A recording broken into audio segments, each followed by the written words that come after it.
students, welcome to the session of Arihant Padhaku and I'm your maths mentor Zoha Khanam. Students, आज ही हमारा third session है। इससे पहले हम लोगों ने क्वाड्रिलेटरल पे सेशन लिया हुआ है एंड हमारा पॉलिनोमियल्स चैप्टर भी कंप्लीट हो चुका है। ओके, सो जिन भी बच्चों ने अभी तक आपके पिछली वीडियोस नहीं देखी हैं, आई वुड सजेस्ट कि आप अपनी पिछली वीडियोस को पहले कवर कर लो, बिकॉज आपके सेशन में आपके टर्म 2 में 6 चैप्टर्स आ रहे हैं, जिसमें से 2 चैप्टर्स ऑलरेडी कंप्लीट किए जा चुके हैं और ये आज हम थर्ड सेशन लेने वाले हैं। और जो भी आपका कवर किया जा रहा है स्टूडेंट्स, जिनके लिए ये फर्स्ट टाइम जो बच्चे वीडियो देख रहे हैं उनको मैं बता दूं, ये आपके अरिहंत की बुक है, टर्म 2 स्पेशली आप लोगों के लिए। और सारे सेशंस जो भी क्वेश्चंस हम ले रहे हैं, लाइक आज के सेशन में जो भी क्वेश्चन लूंगी वो आपके इसी बुक से होंगे। ओके, सारे क्वेश्चंस इसी से हैं, बिकॉज डिफरेंट बुक्स का मतलब ही क्यों होता है, क्या हम लोग डिफरेंट बुक सॉल्व ही क्यों करते हैं, हम लोग इसीलिए सॉल्व करते हैं ताकि हमको वैरायटी ऑफ क्वेश्चंस मिल सके। ठीक है, और जितनी ज़्यादा प्रैक्टिस कर लोगे आपके लिए उतना इजी हो जाएगा एग्जाम को क्लियर, एग्जाम में क्वेश्चंस को सॉर्ट आउट करना, क्लियर करना। ठीक है, सो आज भी हम सेशन इसी बुक से लेने वाले, सारे क्वेश्चंस आप यहाँ पे देख लो इसी बुक से। और अगर आपको लगता है कि हाँ, जो क्वेश्चंस मैंने सिलेक्ट किए वो अच्छे हैं, आपको इस बुक को परचेज करना चाहिए, तो please go for it, because questions जो बुक में क्वेश्चंस है वो बहुत सारे हैं। हम यहाँ पे बामुश्किल 20 या 25 क्वेश्चंस ही ले पाते हैं, बिकॉज सारे क्वेश्चंस को सॉल्व कराना it's not possible. So I would suggest कि आप बुक परचेज करें और क्वेश्चंस को अच्छे से प्रैक्टिस करें। मैंने यहाँ पे वही क्वेश्चंस लिए हैं जो आपके समझने के लिए आपको ज़रूरी है, कि अगर आपने इन क्वेश्चंस को समझ लिया या मैंने आपको अच्छे से समझा दिया, तो बाकी जो बचे हुए क्वेश्चंस हैं उन्हें आप खुद से भी समझ सकते हो। और सबसे अच्छी बात जो बुक की है बच्चे, वो ये भी है कि आप इसमें ऑब्जेक्टिव क्वेश्चंस भी देख सकते हो। इसमें ऑब्जेक्टिव भी है, इसमें केस बेस्ड क्वेश्चंस भी है, और इसमें ये भी कैटेगरी है कि आपके शॉर्ट क्वेश्चंस अलग हैं और लॉन्ग क्वेश्चंस अलग, तो आपको एक आइडिया मिल जाएगा कि हाँ, शॉर्ट क्वेश्चंस कैसे आते हैं, लॉन्ग क्वेश्चंस कैसे आते हैं। Okay, so go for the book, purchase करिए और प्रैक्टिस करिए। चलिए स्टार्ट करते हैं आज का session, which is named as the chapter name is named as circles. Okay, circle के बारे में जो छोटी छोटी बातें हैं वो ऑलरेडी आप लोग जानते होंगे, सो हम लोग उस पर डिस्कस करके अपना टाइम बिल्कुल भी वेस्ट नहीं करेंगे। आज के जो सेशन है उसमें जो टॉपिक्स मैं कवर करूंगी उसमें आपका इंक्लूडेड है angle subtended by a chord at a point, perpendicular from the centre to the chord, equal chords and their distances from the centre. देखिए, इन सभी जो मैंने टॉपिक्स लिए इन सब पे बेस्ड हम क्वेश्चंस को सॉल्व करने वाले हैं कि क्वेश्चंस कैसे आपके एग्जाम में पूछे जाएंगे, बिकॉज ये सारे टॉपिक में थ्योरम्स आती हैं। ओके, सो हम लोग थ्योरीज डिस्कस नहीं करेंगे, हम लोग, मैं मान के चल रही हूँ थ्योरीज आपको पहले से पता है, बस हम लोग यहाँ पे क्वेश्चंस को डिस्कस करेंगे। ठीक है, नेक्स्ट आपका है angle subtended by an arc of a circle, and last topic है आज के सेशन का, वो है साइक्लिक क्वाड्रिलेटरल्स। ओके, चलिए मूव करते हैं अपने फर्स्ट टॉपिक पे, in which we will discuss questions based on angle subtended by a chord at a point. Okay, so ये रहा आपकी स्क्रीन पे first question. In the adjoining figure, AB is the diameter of the circle, CD is the chord equal to radius of the circle. Okay, क्या condition दी गई है कि जो CD है वो आपका कॉर्ड है लेकिन वो रेडियस के बराबर है, तो रेडियस आपके यहाँ पे क्या है, OA है, OB है, और साथ ही साथ अब CD भी रेडियस के बराबर है, तो इन तीनों की डायमेंशंस बराबर हो गई। आगे क्वेश्चन कह रहा है जब AC और BD लाइन को बढ़ा दिया जाता है तो जो आपका ये पॉइंट E मिलता है, इंटरसेक्शन पॉइंट, अब आपको वैल्यू निकालनी है इस AEB की। ठीक है, चलिए अगर हम C और O को ज्वाइन कर देते हैं, लाइक कोई भी सरकमफ्रेंस से सेंटर तक का जो भी लाइन होगी वो क्या हो जाती है, रेडियस हो जाती है, तो ये भी रेडियस हुआ। ओके, और आप क्या जानते हो, ये यहाँ से यहाँ तक भी क्या हो गया, रेडियस है, सब क्या है, ऑल आर रेडियस। जो हमने OC बनाया ये भी रेडियस है, जो हमने OD बनाया, these all are what, these all are radius. ठीक है, तो ये सारे ही आपके क्या हो गए, रेडियस हो गए। अब अगर ये रेडियस है, ठीक है, ये भी रेडियस, ये भी इक्वल, ये भी इक्वल, तो ये सारे एंगल्स क्या हो गए, ये आपका 60 डिग्री हो गया। ठीक है, ये भी आपका 60 डिग्री हो गया क्योंकि इक्विलेटरल ट्रायंगल बन गया, ये भी आपका 60 डिग्री हो गया। ठीक, चलिए कलर चेंज करके आगे समझते हैं।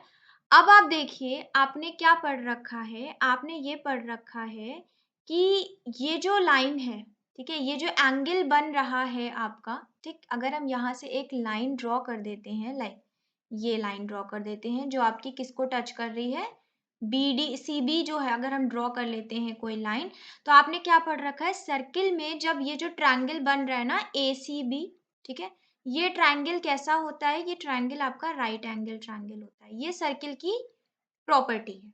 ओके, और साथ ही साथ एक प्रॉपर्टी ये भी है, ठीक है, साथ ही साथ सर्किल की एक प्रॉपर्टी ये भी है कि अगर दो कॉर्ड्स हैं, अगर कोई कॉर्ड सेंटर पे एंगल बना रहा है और वही कॉर्ड आपका सरकमफ्रेंस पे कोई एंगल बना रहा है, ठीक है, एक ही कॉर्ड है which is CD over here, अगर ये आपका एंगल सेंटर पे बना रहा है जो कि है ये, और वही कॉर्ड आपका एंगल सरकमफ्रेंस पे बना रहा है, तो सरकमफ्रेंस वाला जो एंगल होता है वो सेंटर का हाफ होता है।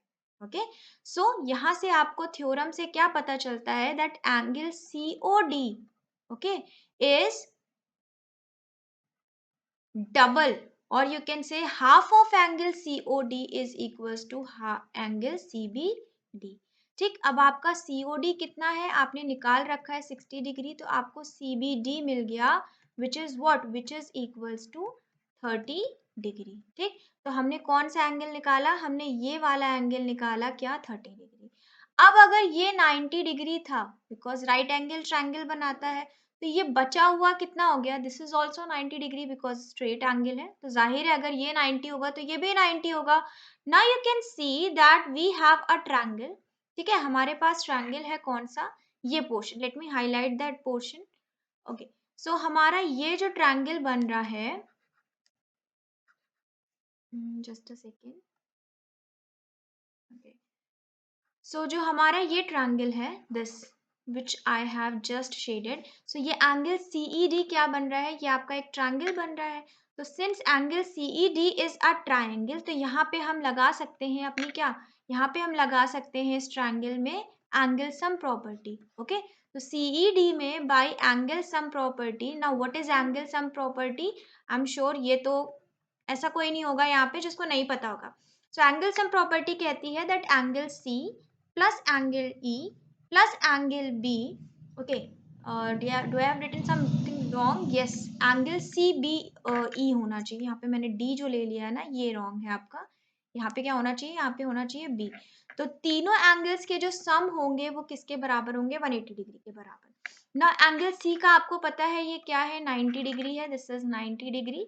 ओके, E आपको नहीं पता है, so you have to find out angle E। B आपने अभी निकाल लिया 30 डिग्री, ठीक है, तो यहाँ से आपको एंगल E क्या मिला, 180 degree minus 120 degree which gives you 60 degree, तो आपको एंगल का आंसर मिल गया 60 डिग्री।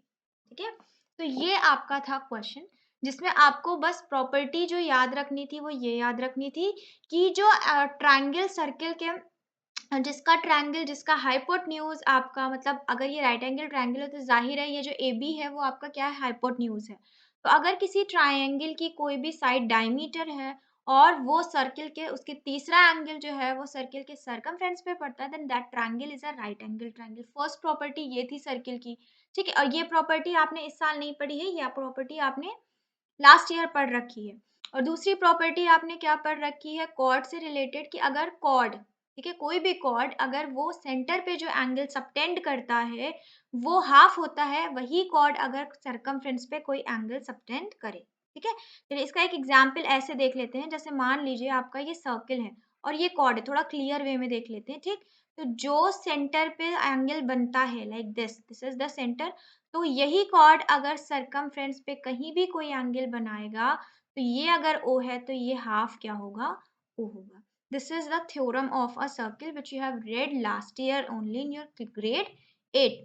तो अभी जो हमने क्वेश्चन सॉल्व किया उसमें हमने कोई ऐसा नया चीज नहीं यूज किया, ठीक है, हमने वही चीज यूज की जो हमने लास्ट ईयर पढ़ रखी। सो ये फर्स्ट क्वेश्चन समझ लीजिए आपके क्लास 8 का ही क्वेश्चन था। ठीक, अब इसका एक वे होगा, एक प्रॉपर वे होगा जिस तरीके से आप सोल्यूशन को राइट करोगे एग्जाम में, बिकॉज ऐसे तो आप, मैं तो आपको समझा रही हूँ बट आप ऐसे तो सोल्यूशन करके नहीं आओगे एग्जाम में, there is a proper way. तो फर्स्ट ऑफ ऑल आप जो यहाँ पे प्रॉपर्टी लिख रहे हो, मैं आपको सिर्फ हिंट कर रही हूँ कि जैसे आपने ये प्रॉपर्टी लिखी, ठीक है, जैसे आपने ये चीज लिखी, तो इसको आप क्या करना, इसका एक डिटेल्ड वे में एक्सप्लेनेशन जरूर लिखिएगा ब्रैकेट में, that this is the property of a circle, this property. Then आपने यहाँ पे एक और प्रॉपर्टी यूज की, तो यहाँ पे आपको साइड में लिखना पड़ेगा उस थ्योरम को, that angle subtended by a chord eight the centre is double the angle subtended by the chord at the circumference of a circle. This you have to write down. जो भी आप चीजें कर रहे हो वो आपको राइट डाउन करनी है, ठीक है। अगर आपने ये दो लाइंस अपनी मर्जी से ड्रॉ की तो ये आपको लिखना पड़ेगा join O and D or join O and C, okay, and this is the radius of the circle, so these all are equal. Bracket में आप ये लिखें कि ये रेडियस है, because of this these all are equal, okay.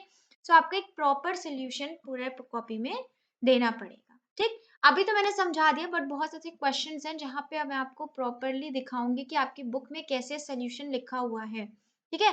Book आपको suggest करने का सिर्फ यही एक मकसद है कि जब आप बुक खोलोगे तो आपको वहां पे ये समझ में आएगा कि जो हम चीजें जानते हैं उसे हमें लिखना कैसे, एक्सप्रेस कैसे करना है प्रॉपर वे में, बिकॉज आपके मार्क्स अब सब्जेक्टिव है तो आपके हर चीज के मार्क्स होंगे, स्टेटमेंट्स के भी आपके मार्क्स होंगे, फॉर्मूले का मार्क्स होगा, एक एक थ्योरम का मार्क्स होगा, तो एवरीथिंग कंटेन्स योर मार्क्स, ठीक है। हर चीज पे आपके मार्क्स डिपेंड है, तो आपको प्रॉपर सोल्यूशन लिखना भी सीखना पड़ेगा, बिकॉज हमारी हैबिट चेंज हो चुकी है। अभी तक हम ऑब्जेक्टिव पेपर पढ़ते आ रहे हैं, वहां हमें कोई नहीं देखने जा रहा था कि हमने प्रॉपर सोल्यूशन किया है कि नहीं, आंसर मैटर करता था, but now your solution also matters, okay. So book purchase करके अपने सोल्यूशन की प्रैक्टिस करिए ताकि आप एक परफेक्ट सोल्यूशन को लिख पाए। चलिए सेकेंड क्वेश्चन देख लेते हैं। Bisectors of angle ABC of a triangle ABC intersect the circumcircle at D, E, and F respectively. Prove that the angles of the triangle DEF are 90 degree minus half angle A, 90 degree minus half angle B, and 90 degree minus half angle C. तो सबसे पहले तो हम इसके लिए एक figure draw करेंगे, because without figure question को समझ पाना बहुत मुश्किल होगा, ठीक है। तो ज्योमेट्री में कभी भी ये भी एक ज्योमेट्री का ही पार्ट है, आप यहाँ पे सर्कल के बारे में पढ़ रहे हो, ट्रायंगल के बारे में पढ़ रहे हो, तो कभी भी क्वेश्चंस अगर पॉसिबिलिटी है फिगर ड्रॉ करने की तो सबसे पहले फिगर ड्रॉ करिए, बिकॉज ये आपके कॉन्सेप्ट्स क्लियर कर देता है, क्वेश्चन को समझने का जो एक विजन होता है वो आपको क्लियर हो जाता है, तो आप अच्छे से क्वेश्चन को समझ सकते हो, लिख सकते हो प्रॉपर सोल्यूशन, ठीक है। सो क्वेश्चन कह रहा है कि ट्रायंगल एबीसी है, ठीक है, और उसके सारे एंगल्स का जो अगर हम हाफ हाफ कर दें, लाइक यहाँ पे half angle A half angle B क्या है, तो सबसे पहले हम क्या करते हैं, एक फिगर ड्रॉ करते हैं, like this is a circle. तो सर्कम सर्कल का मतलब होता है सर्कल के अंदर आपका ट्रायंगल होगा, ठीक है, इसीलिए इसको सर्कम सर्कल बोला गया है। अब मान लीजिए आप ट्रायंगल ड्रॉ करते हैं A B and this is C, means ये ए हो गया, ये बी हो गया और ये सी हो गया, ठीक है। अब इनका क्या है, इनके एंगल्स बाइसेक्ट हो रहे हैं, ठीक है। तो जब एंगल बी बाइसेक्ट हो रहा है, बिकॉज देखिए यहाँ पे हाफ एंगल है, half angle B, half angle C की बात करी है, ठीक है। तो जब आप एंगल बी को बाइसेक्ट करेंगे, लाइक सपोज कर लीजिए हमने एंगल बी को बाइसेक्ट किया, ठीक है, उसी तरीके से आपका एंगल सी बाइसेक्ट होगा, ठीक है, फिर उसी तरीके से आपका एंगल ए भी बाइसेक्ट होगा, ओके। ये हमने एंगल बाइसेक्ट कर लिए। जब हमने बाइसेक्ट किए तो आप क्या देख रहे हो, एक और ट्रायंगल बन रहा है, ठीक, this this and this, okay, एक और ट्रायंगल बन गया। देखिए अब एंगल ए बी सी के जो बाइसेक्टर्स हैं वो डी ई एफ पे मिल रहे हैं, तो एंगल ए का जो बाइसेक्टर था वो ये था, बी का बाइसेक्टर ई है तो दिस इज ई, सी का बाइसेक्टर एफ है तो दिस इज एफ, ठीक। अब यहाँ पे दो ट्रायंगल्स चल रहे हैं, एक है ट्रायंगल आपका ए बी सी, दूसरा है ट्रायंगल आपका डी ई और एफ, या आप कह दो E D F, whatever you want to say, ठीक है। हम यहाँ पे कोई सिमिलैरिटी प्रूफ करने नहीं जा रहे हैं, तो कोई मैटर नहीं करता आपने ई पहले लिख दिया या डी पहले लिख दिया, nothing, it doesn't matter, okay. चलिए आगे बात करते हैं, आगे क्वेश्चन आपको बोल रहा है प्रूफ करने को, ठीक। Now one thing you want to know here, आपको यहाँ पे जो प्रॉपर्टी या जो थ्योरम पता होनी चाहिए वो ये पता होनी चाहिए कि जो कॉर्ड होते हैं वो अगर सरकम, जैसे अभी हमने पढ़ा कि अगर कोई कॉर्ड सर्किल और सरकमफ्रेंस दोनों पे एंगल बना रहा है तो सेंटर वाला जो एंगल होता है वो हाफ होता है सरकमफ्रेंस, वो डबल होता है सरकमफ्रेंस का। सिमिलरली अगर दोनों एंगल सरकमफ्रेंस पे बन रहे हैं तो वो क्या होता है, तो यहाँ पे देख लीजिए कि अगर आपने कोई सर्किल बनाया, ठीक है, ये कोई कॉर्ड है, तो ये अगर सर आपका दोनों एंगल सरकमफ्रेंस पे बना रहा है तो ये एंगल और ये एंगल बराबर होते हैं। इस क्वेश्चन में हम इस थ्योरम का इस्तेमाल करेंगे। Okay, so let me raise this. So इस थ्योरम का जब भी मैं बोलूंगी कि ये थ्योरम इस्तेमाल करें तो आप समझ जाइएगा इस पर्टिकुलर क्वेश्चन में ये थ्योरम इस्तेमाल होने वाली है। ओके, ना हम कोई भी एक एंगल ले लेते हैं। सपोज हमने ले लिया एंगल EDF, ठीक है, एंगल EDF। अब एंगल EDF दो एंगल से मिलके बन रहा है, एक आपका ये है और एक आपका ये है, ठीक। तो जिनसे भी मिलके बन रहा है उनको हम लिख लेंगे क्या है, किसका सम है ये, एक है आपका ये EDA का सम, दूसरा है आपका ये ADF कह लीजिए, या आप कह लीजिए FDA का सम, ठीक है, इन दोनों का सम है ये मान लेते हैं इक्वेशन फर्स्ट। ओके, ना स्टूडेंट्स लुक ओवर हियर, जहां पे हमने ये दोनों एंगल लिए हैं, ठीक, ध्यान से देखिएगा बिकॉज क्वेश्चन को समझना बहुत ज्यादा जरूरी है। आप यहाँ पे मान लीजिए कि ये AE क्या है, एक कॉर्ड है। ओके, ना if this is a cord, अगर ये कॉर्ड है तो ये कॉर्ड एक एंगल आपका ये सबटेंड कर रहा है और यही कॉर्ड एक एंगल आपका ये बना रहा है। ओके, क्या चीज कहा मैंने, ये AE मान लेते हैं अगर एक कॉर्ड है तो ये कॉर्ड एक एंगल आपका ये बना रहा है और एक एंगल आपका ये बना रहा है। और अभी हमने जस्ट थ्योरम पढ़ी कि अगर सेम कॉर्ड सरकमफ्रेंस पे एंगल बना रहे हैं तो वो क्या होते हैं, वो एंगल इक्वल होते हैं। तो इसका मतलब हमने क्या पता किया कि जो एंगल ABE है वो बराबर है किस एंगल के, एंगल ADE के। और आप क्या देख रहे हो, जो ये एंगल ABE था ये क्या था, ये हाफ एंगल B है। तो हम ये कह सकते हैं ना कि ये हाफ एंगल B है दोनों। ये हो गई हमारी इक्वेशन सेकेंड। ओके, चलिए अब हम क्या करने वाले हैं, अब हम नेक्स्ट लेने वाले हैं। नेक्स्ट क्या होगा आपका, अब आप मान लीजिए एक कॉर्ड आपका है, क्या ये भी तो कॉर्ड ही है AF, भाई दो पॉइंट्स के बीच ही में तो कॉर्ड ड्रॉ होते हैं, तो ये क्या है, ये भी आपका कॉर्ड है। अब अगर ये कॉर्ड है तो आप देख रहे हो एक एंगल आपका ये बना रहा है ये कॉर्ड, और दूसरा एंगल बना रहा है आपका ये।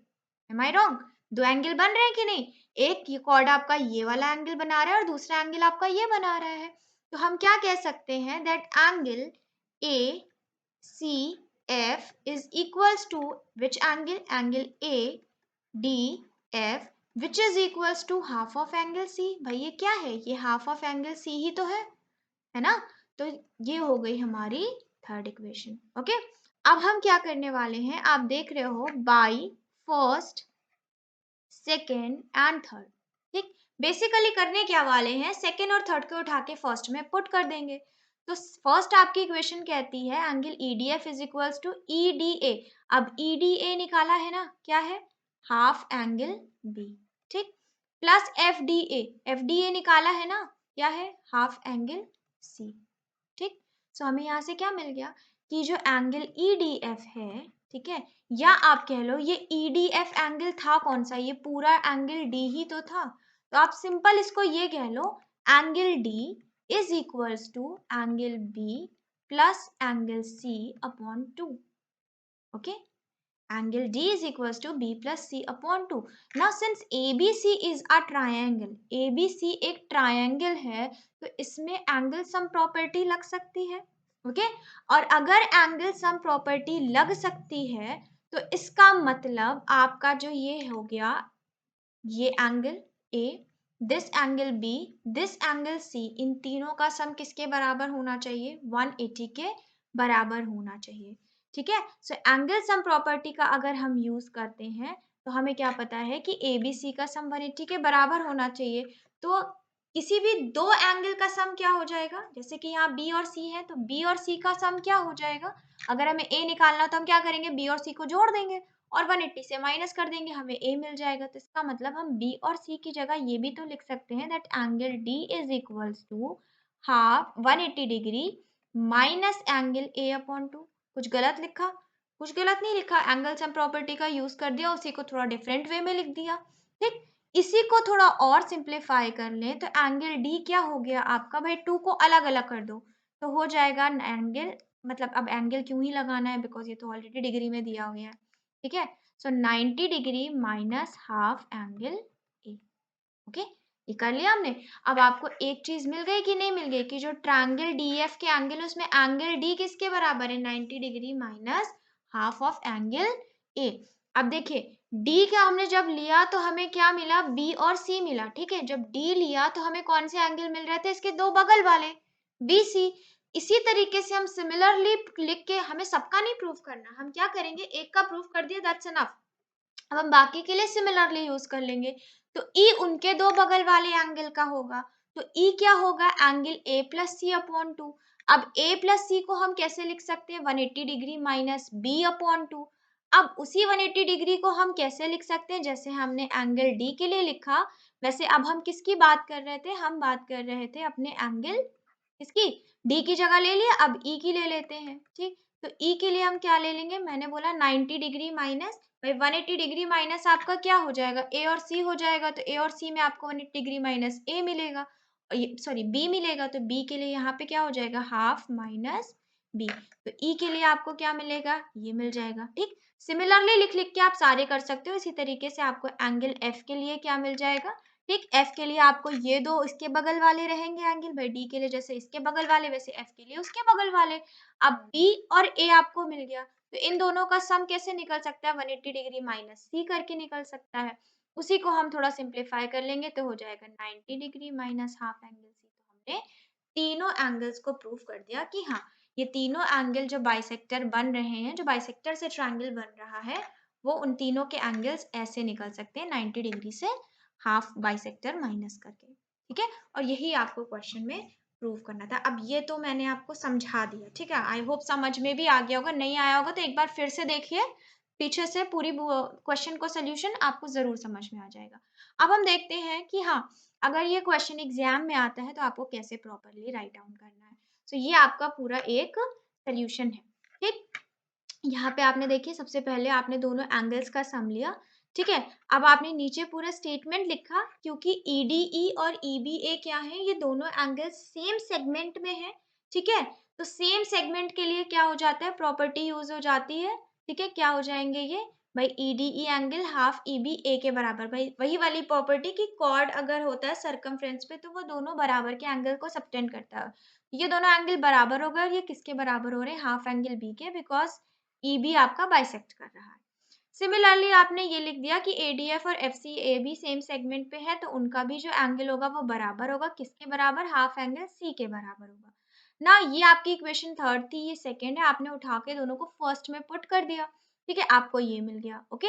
जब आपको ये मिल गया तो आपने क्या किया, सिमिलरली जैसे डी के लिए आपको इसके बगल वाले मिले, वैसे आपने एफ के लिए लिख लिया कि एफ के अगल बगल वाले हो जाएंगे ए प्लस बी, वैसे आपने ई के लिए लिख लिया कि ए के लिए हो जाएंगे ए प्लस सी, ठीक। अब फिर से दोबारा डी पे आए, इन्होंने क्या किया, क्योंकि भाई तीनों एंगल का सम 180 के बराबर होगा, तो बी प्लस सी किसके बराबर हो जाएगा, 180 के, उधर ए को उठा के इधर भेज दिया, तो ये बराबर हो गया 180 माइनस ए के, ठीक। इसी तरीके से ई बराबर हो गया 180 माइनस बी के, सी एफ बराबर हो गया 180 माइनस सी के। अब फिर से दोबारा डी पे चले जाइए, ठीक है।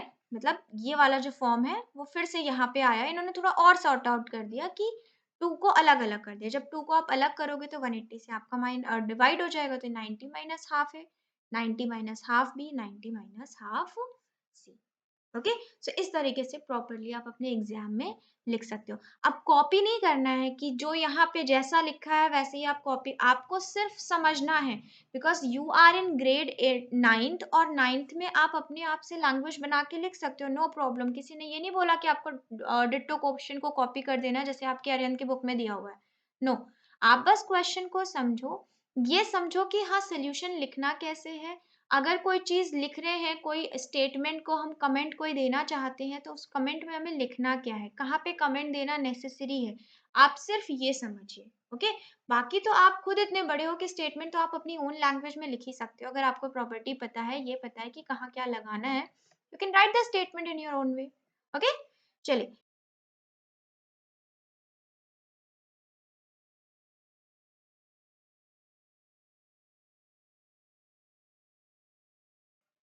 थर्ड क्वेश्चन है आपका, questions based on perpendicular from centre to the chord, ठीक है। मतलब जो नेक्स्ट थ्योरम है उसमें हम बात करेंगे कि अगर कोई कॉर्ड है, ठीक है, जो परपेंडिकुलर है सेंटर से, तो उसका एंगल या उसका डिस्टेंस क्या होता है। चलिए देखते हैं question. The radius of a circle is 13 centimeter and length of one of its chord is 10 centimeter. Find the distance of the chord from the center. ठीक है, सबसे पहले आप एक फिगर बनाइए. ये रहा आपका सर्किल. ठीक है, अब ये सर्किल की तरह तो नहीं दिख रहा, लेकिन फिर भी ये सर्किल ही मान लो. ये रहा आपका एक कॉर्ड. ठीक है, मान लेते हैं इस कॉर्ड की लेंथ है AB और कॉर्ड का आपको डायमेंशन बुक में 10 सेंटीमीटर ऑलरेडी दिया गया है. ये इस सर्किल का सेंटर है. ठीक है, रेडियस के बारे में आपको कुछ बताया गया है. चलिए, ये O है. रेडियस क्या होगी भाई? O से लेकर A भी रेडियस है और O से लेकर B भी रेडियस है और दोनों ही क्या होंगे? 13 सेंटीमीटर. ये भी हो गया 13 सेंटीमीटर. ठीक है, अब हम दूसरी बात क्या करते हैं. क्वेश्चन बोल रहा है डिस्टेंस बताओ कॉर्ड से सेंटर तक की. तो कॉर्ड ये है. ठीक, इसकी डिस्टेंस क्या हो जाएगी? ये परपेंडिकुलर लाइन ले लेते हैं हम एक. ठीक है, दिस इज समथिंग. हम ये लाइन ले लेते हैं जो कि परपेंडिकुलर है कॉर्ड पे. ठीक, अब हम आ जाते हैं अपनी थ्योरम पे.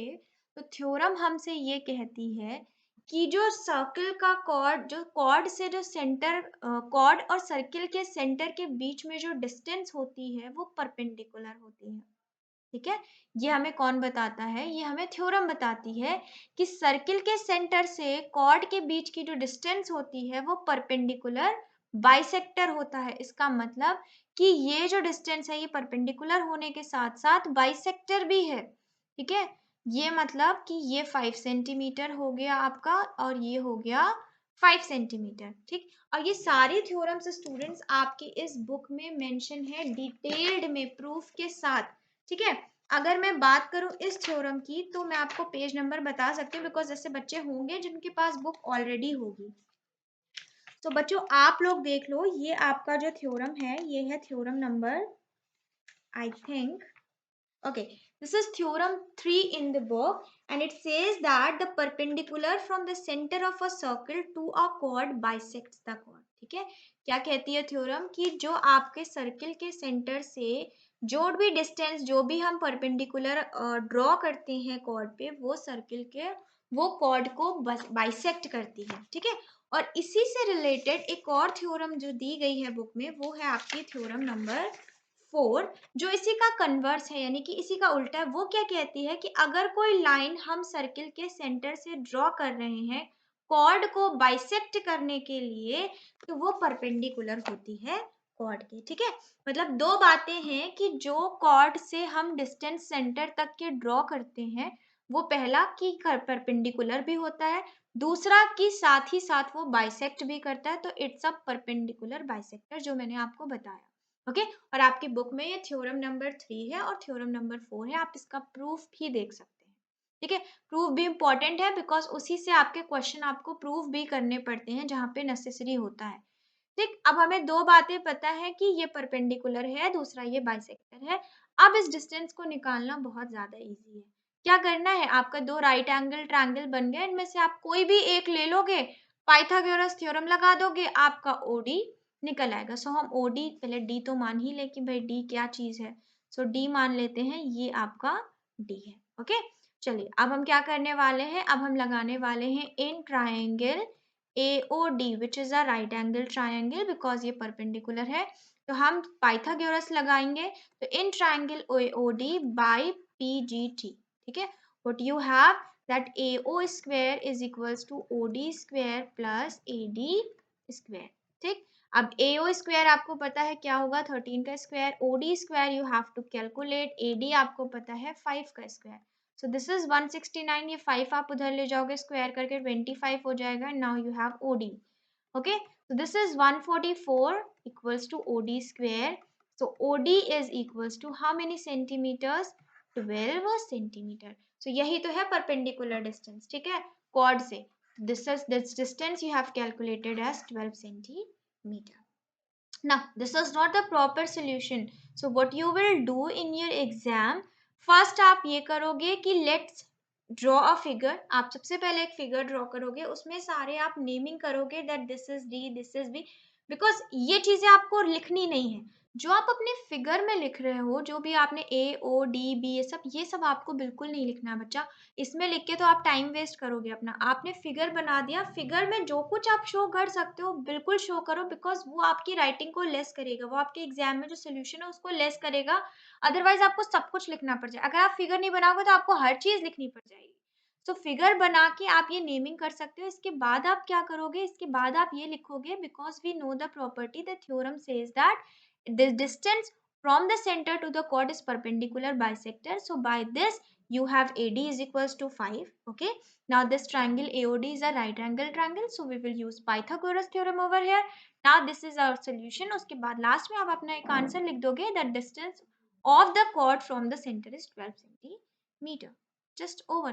जो मैंने बोला बस आपको वो लिख देना है। ओके, मैं इसलिए नहीं लिख रही हूँ बेटा कि अगर मैं एक एक क्वेश्चन प्रॉपर सोल्यूशन के साथ आपको बताने लगी तो पहली बात तो आप खुद प्रैक्टिस नहीं करोगे, दूसरी बात कि ये वीडियो इतनी लंबी हो जाएगी कि आपके लिए उतना टाइम खाली एक वीडियो पे इन्वेस्ट करना वेस्ट ऑफ टाइम हो जाएगा, है ना। तो आप यहाँ पे सिर्फ समझो, बुक को रख के अपने सामने दोबारा इस क्वेश्चंस को खुद से प्रैक्टिस करो और प्रॉपर सोल्यूशन के साथ प्रैक्टिस करो। बहुत सारे बच्चे क्या करते हैं, वो सोचते हैं अरे सोल्यूशन तो एग्जाम में लिख ही लेंगे, ये तो हमको आता ही है।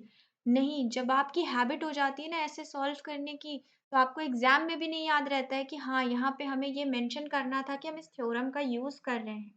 ठीक है, एग्जामिनर जो होता है, जो आपकी कॉपी चेक करता है, जो आपका टीचर है, आप उसको ये समझिए कि आप उसे पढ़ा रहे हो। तो जब आप किसी को पढ़ाओगे, अगर मैं यहाँ पे आपको थ्योरम ना बता के डायरेक्ट क्वेश्चन सॉल्व करने लगूँ तो आपको समझ में नहीं आएगा। ठीक है ना। तो एग्जामिनर को भी ऐसे ही ट्रीट करिए कि आप उसे समझा रहे हो, और जब आप उसे समझा रहे हो तो आप उसको हर छोटी से छोटी बात बताओगे। ठीक है, बिकॉज उसे समझना है, उसे कुछ नहीं आता, उसे आपको समझाना है। तो जब मुझे आपको समझाना होता है तो मुझे हर छोटी से छोटी बात बतानी होती है। ठीक है, क्योंकि मुझे पता है अगर मैं बच्चों को ये नहीं समझाऊंगी तो ये चीज़ उसे समझ में नहीं आएगी। Okay, so proper solution subjective में थोड़ा सा मैं जानती हूँ कि यही चीज़ आपके लिए क्या हो जाता है, थोड़ा डिफिकल्ट हो जाता है कि हर चीज़ लिखनी पड़ती है, बट इससे आपका भी माइंडसेट क्लियर रहता है और आपको भी जो छोटी छोटी बेसिक्स जो हम मिस कर देते हैं वो भी हमें क्लियर रहती है। ओके, चलिए नेक्स्ट क्वेश्चन पे चलते हैं, which is question number 4। Find the length of a chord of a circle which is at a distance of 6 centimeter from the center of the circle. The radius of the circle is 10 centimeter. So question पढ़ लिया। सबसे पहले क्या काम करना है, हमें figure draw करना है। ओ, ज़्यादा ही बेकार सर्किल बना दिया मैंने, फिर से कोशिश करते हैं। ओके, हाथ को उठाना नहीं है, ऐसे ही ड्रॉ करना है। Now this is the perfect circle. So आपको कॉर्ड की लेंथ कैलकुलेट करनी है। So let's suppose this is the chord A B and this is the centre O. Okay, so आपको क्वेश्चन ने बोला कि सेंटर से जो डिस्टेंस है सर कॉर्ड तक की वो है 6 सेंटीमीटर। ठीक, कॉर्ड की डिस्टेंस के बारे में कोई बात नहीं करी गई, so you have to calculate it. और दूसरी चीज जो आपको दी गई कि जो रेडियस है वो 10 सेंटीमीटर है। ठीक है, सो दो चीजें दी गई। अब आप क्या जानते हो, ये प्रॉपर्टी तो आप जानते ही हो कि जो डिस्टेंस है सर्किल से, सर्किल के सेंटर से कॉर्ड तक का, वो परपेंडिकुलर बाइसेक्टर होता है। ओके, सो सबसे पहले आप क्या लिखोगे, सबसे पहले तो आपने फिगर ड्रॉ कर ली। चलिए मैं आपको यहाँ पे एक प्रॉपर सोल्यूशन के साथ ये सोल्यूशन समझाती हूँ। सबसे पहले तो आपने फिगर ड्रॉ कर लिया। अब ये जो फिगर है इसमें आप इसकी नेमिंग कर दीजिए डी, ताकि आपको यहाँ कुछ मेंशन ना करना पड़े। ठीक है, now since O A and O D are given to you, so सबसे पहले आप ये लिखो कि कौन सी थ्योरम यूज करने वाले हो। So by theorem which says that, क्या से करती है मतलब क्या कहती है आपकी theorem, which says that the distance from the centre to the chord is perpendicular bisector of the chord. Okay, देखिए मुझे इतना ही लिखने में टाइम लग गया, अगर मुझे खाली समझाना होता तो अब तक सोल्यूशन कंप्लीट हो गया होता, है ना। So by theorem which says that the distance from the center to the chord is perpendicular bisector of the chord, we get that triangle AOD is right angle triangle. Okay, short form में कि triangle AOD आपका क्या हो गया, right angle triangle हो गया. Okay, so now by Pythagoras theorem. ठीक, ये मैं अपने ओन वर्ड्स में लिख रही हूँ, आई डोंट नो बुक में क्या दिया हुआ है, ठीक है, but in my own words this is the proper solution. आप यही लिख के आओगे तो आपके कोई मार्क्स डिडक्ट नहीं होने। ठीक, so by Pythagoras theorem AO square is equals to OD square plus AD square. Okay, now AO आपको दिया है कितना, 10 का स्क्वायर वो हो जाएगा 100, OD आपको दिया है 6 वो हो जाएगा 36, so there is AD square. अब यहाँ से आपका AD आपको क्या मिला, AD मिला आपको 64, सो AD हो क्या गया आपका, AD हो गया 8 centimetre. Now this is 8 centimetre. Okay, अब ये परपेंडिकुलर बाइसेक्टर था, तो अगर ये बाइसेक्टर है so this implies AB is equals to 2AD which means 2 multiply 8 centimeter वो हो जाएगा 16 centimeter. Okay, so the distance of the length of the chord, sorry not distance, so last में आप लिख देंगे, so the length of chord is how many centimeter, is 16 centimeter. ठीक है, now अब आपको यहाँ पे एक ब्रैकेट में एक चीज मेंशन करनी होगी, because AB sorry AD not AB, because AD is half of AB। ठीक है, ये आप मेंशन कर देना ताकि आपको समझ में आ जाए कि हाँ यहाँ पे बाइसेक्ट हो रहा है। या अगर आप ये नहीं लिखना चाहते हो तो आप यहाँ पे ये भी लिख सकते हो। ठीक है, इसी ब्रैकेट में आप ये भी लिख सकते हो OD is, ठीक है, क्या लिख सकते हो, OD is perpendicular bisector of AB, ये भी लिख सकते हो। इससे भी क्लियर हो जाएगा कि भाई हमने क्यों AD को 2 से मल्टीप्लाई करके AB के बराबर कह दिया। Okay, so this is the proper solution. Okay, चलिए नेक्स्ट क्वेश्चन देखते हैं। नेक्स्ट है आपका question number 5। 3 girls Reshma, Salma and Mandeep are playing a game by standing on a circle of radius 5 metre drawn in a park. ठीक है, तो park में एक सर्किल ड्रॉ है, 5 सेंटीमीटर रेडियस है उसकी, और जो 3 लोग हैं रेशमा, ठीक है, सलमा और मनदीप, तो हम इनके इनिशियल्स ले लेते हैं MS और R। ठीक, रेडियस ले लेते हैं, चलिए मान लेते हैं यहाँ से रेडियस क्या हो गई, ये 5 सेंटीमीटर। ठीक, आगे बढ़ते हैं। Reshma throws a ball to Salma. ठीक है, रेशमा ने कोई बॉल थ्रो करी सबसे पहले सलमा की तरफ। ठीक, सो सबसे पहले रेशमा ने थ्रो करी तो एरो लगा देते हैं, फिर सलमा ने उसे थ्रो करी किसकी तरफ, मनदीप की तरफ। ठीक, इन्होंने इनको करी। मनदीप ने फिर किसकी तरफ थ्रो करी, मनदीप ने करी रेशमा की तरफ, तो ये क्या बन गया, एक ट्रायंगल बन गया। if the distance between the Reshma and Salma, ठीक है, and between Mandeep and Salma is 6 metre each। ठीक है, इन्होंने क्या कहा कि ये भी डिस्टेंस 6 सेंटीमीटर है, नॉट सेंटीमीटर, यहाँ पे बात मीटर की हो रही है। ओके, चलिए इन यूनिट हटा देते हैं, ये 6 है और रेशमा और सलमा के बीच की भी जो डिस्टेंस है वो 6 है। Then what is the distance between Reshma and Mandeep, आपको ये डिस्टेंस को क्या करना है, कैलकुलेट करना है। ठीक, और सर्किल के सेंटर के बारे में तो आपको पता ही है कि सर्किल का जो रेडियस है वो क्या है, वो है आपका 5। ठीक है, ये आपका रेडियस है। ठीक, अब फिगर से सब कुछ क्लियर हो गया होगा, अब हमको बार बार ये स्टेटमेंट पढ़ने की जरूरत नहीं है। ठीक है, अब आप क्या जानते हो, अब आप ये जानते हो कि देखो ये सारे हैं क्या, ये जो RS है, ये SM है, ये MS है, ये है क्या, ये सारे ही क्या है, एक तरीके से कॉर्ड है। ठीक, और कॉर्ड की प्रॉपर्टी हम ये पढ़ चुके हैं कि पहली बात की equal cord equal angle subtend करते हैं। दूसरी चीज हम क्या पढ़ चुके हैं कि सेंटर से कॉर्ड की डिस्टेंस क्या होती है, परपेंडिकुलर होती है। ठीक, तो देखिए अगर ये डिस्टेंस आपकी यहाँ पे परपेंडिकुलर है, ठीक है, ये सर्किल से कॉर्ड की डिस्टेंस है, तो ये भी क्या हुई, ये सर्किल से यहाँ कॉर्ड की डिस्टेंस हो गई और ये इधर कॉर्ड की डिस्टेंस हो गई। ठीक, अब रेडियस क्या होगा, जो ये होगा ये भी रेडियस होगा और जो ये होगा ये भी रेडियस होगा, होगा कि नहीं होगा।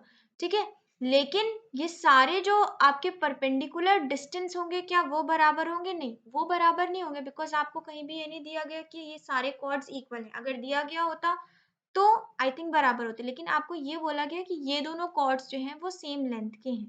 ठीक है, तो अगर ये सेम लेंथ के हैं तो ये सर्किल के सेंटर पे बराबर का एंगल भी बनाएंगे।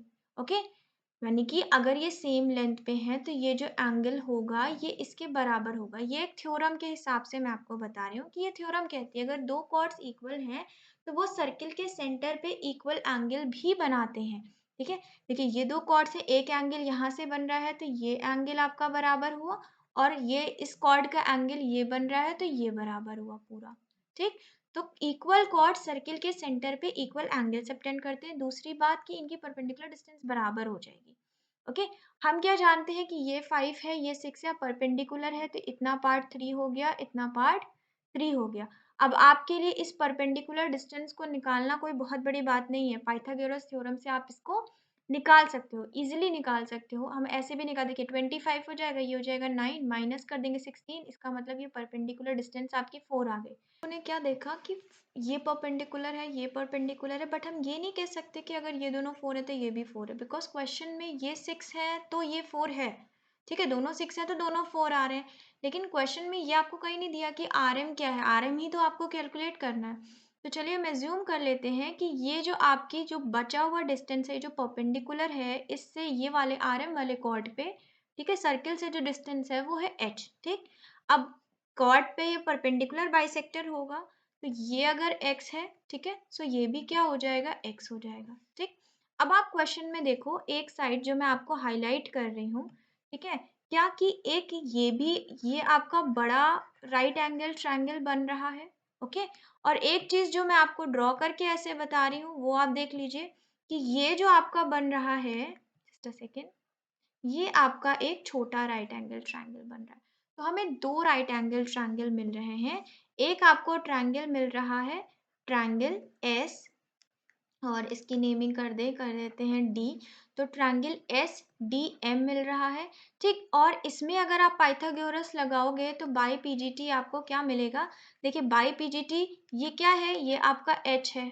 ओके, यहाँ से यहाँ तक जो हमने माना था, तो बाई पीजीटी आपका परपेंडिकुलर क्या हो गया, 5 प्लस एच, बिकॉज यहाँ से यहाँ तक 5 है और ये नीचे आपका एच है, तो 5 प्लस एच का स्क्वायर, फिर आपके बेस का स्क्वायर, बेस है एक्स का स्क्वायर, वो बराबर हो जाएगा हाइपोटेन्यूज विच इज 6 का स्क्वायर मीन्स 36। तो ये आपकी फर्स्ट इक्वेशन हो गई। ओके, अब आ जाइए आप दूसरे वाले पार्ट पे, यानी कि दूसरा ट्रायंगल जो मैंने आपको दिखाया था वो क्या था, ये ट्रायंगल। ठीक है, ये आपका क्या है, सेंटर ओ है, तो in triangle not S, it is D O M.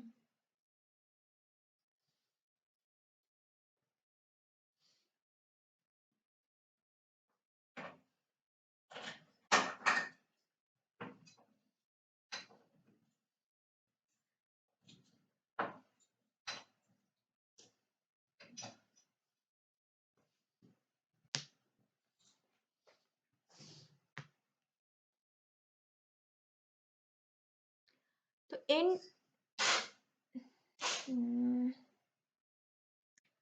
In triangle D O M, okay, ये भी आपका राइट एंगल ट्रायंगल है, तो बाई पीजीटी आपको यहाँ क्या मिलेगा, आपको मिलेगा H square means perpendicular square plus base square equals to this hypotenuse. Now this hypotenuse is nothing else, it is radius. O M क्या है, रेडियस ही तो है, सो 5 का square which means 25। So now you have two equations, first is this and second is this. ठीक, अब इन दोनों equations को आप साइमल्टेनियसली सॉल्व कर सकते हो। तो हम क्या करने वाले, हम यहाँ से एक्स स्क्वायर की वैल्यू निकालेंगे, जो आपको क्या मिलेगी, 25 माइनस एच स्क्वायर, और इस वैल्यू को उठा के हम फर्स्ट इक्वेशन में पुट कर देंगे। ठीक है, तो जब हम ऐसा करेंगे हमें क्या मिलेगा, देखिए भाई इसको खोल लीजिए आप आइडेंटिटी का यूज करके, तो 5 का square means 25, H square plus ये आपका हो जाएगा 10h। अब एक्स स्क्वायर की जगह आप क्या लिख देंगे, 25 minus H square equals to 36। ऐसा करने पे आपका एच स्क्वायर एलिमिनेट हो जाएगा, आपको मिलेगा 10h is equals to 36 minus 50, जो आपको देगा h की वैल्यू 1.54 मीटर। देखिए सब मीटर में बात हो रही है, तो 1.4 मीटर। ठीक, वो भी माइनस के साइन के साथ। अब ये माइनस का साइन लेके यहाँ आप परेशान मत होइए, ये क्यों माइनस में आ रहा है मैं इसका रीजन आपको बाद में बताऊंगी।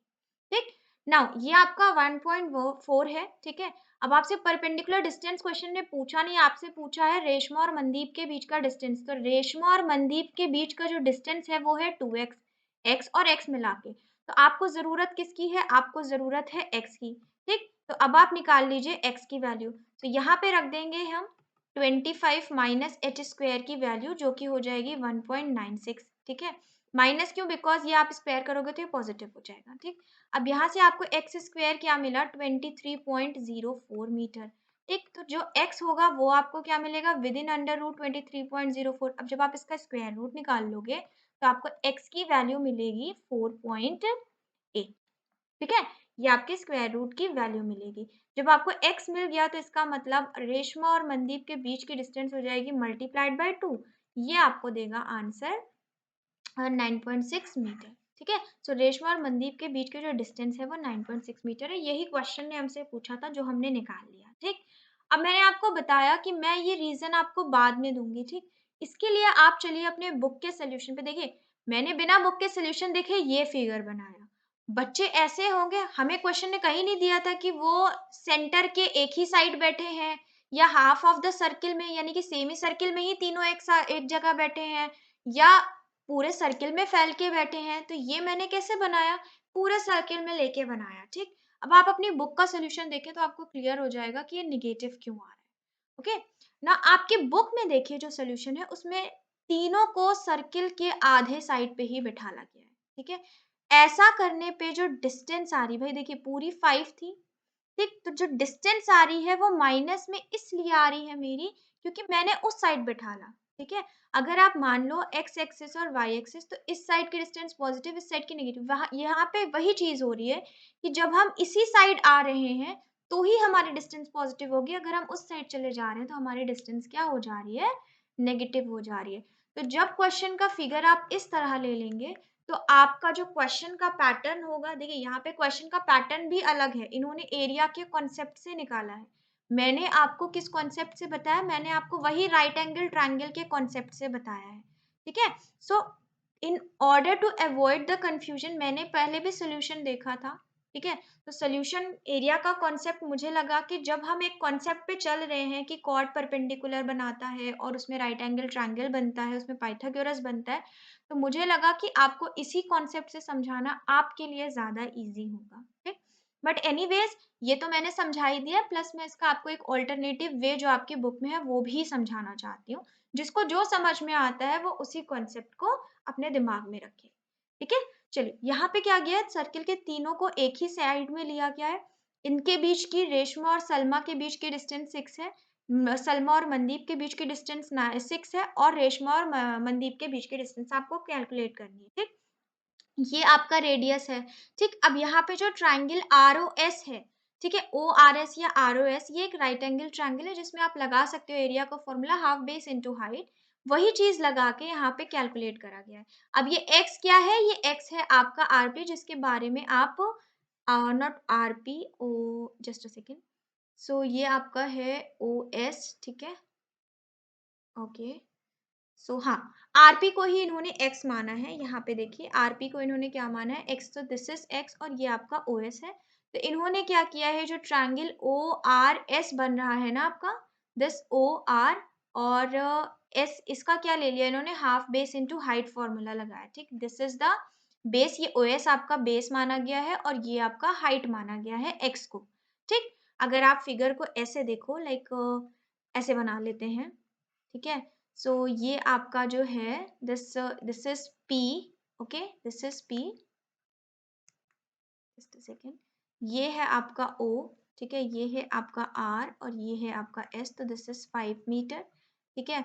RS 6 मीटर दिया गया है और ये आपका OS दिया गया है, ठीक? सो इन्होंने क्या लिया है, OS वाले पे जो ये आपका ये है, इसको इन्होंने क्या माना है कि ये आपका क्या है, परपेंडिकुलर, बिकॉज यहाँ पे दिया है ना ये परपेंडिकुलर, इसको भी मान सकते, इसी को इन्होंने x मान लिया है, ठीक? तो इस वाली साइड को इन्होंने बेस मान लिया, ओके?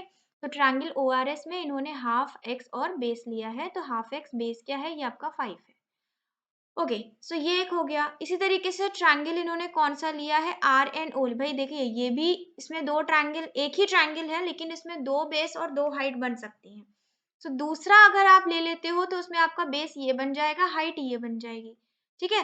सो यहाँ से आपको क्या मिला, राइट एंगल ट्रायंगल है, तो यहाँ से आपने ओ आर स्क्वायर, मतलब कि ये वाली साइड का स्क्वायर प्लस ये वाली साइड का स्क्वायर प्लस ये वाली साइड का स्क्वायर, ये क्यों किया, ताकि आप ओ एन निकाल सको, ओ एन इन्होंने निकाल लिया, ठीक? फिर इसी ट्रायंगल के फॉर्मूले को इन्होंने इस बेस और हाइट से एरिया निकाला जो कि 12।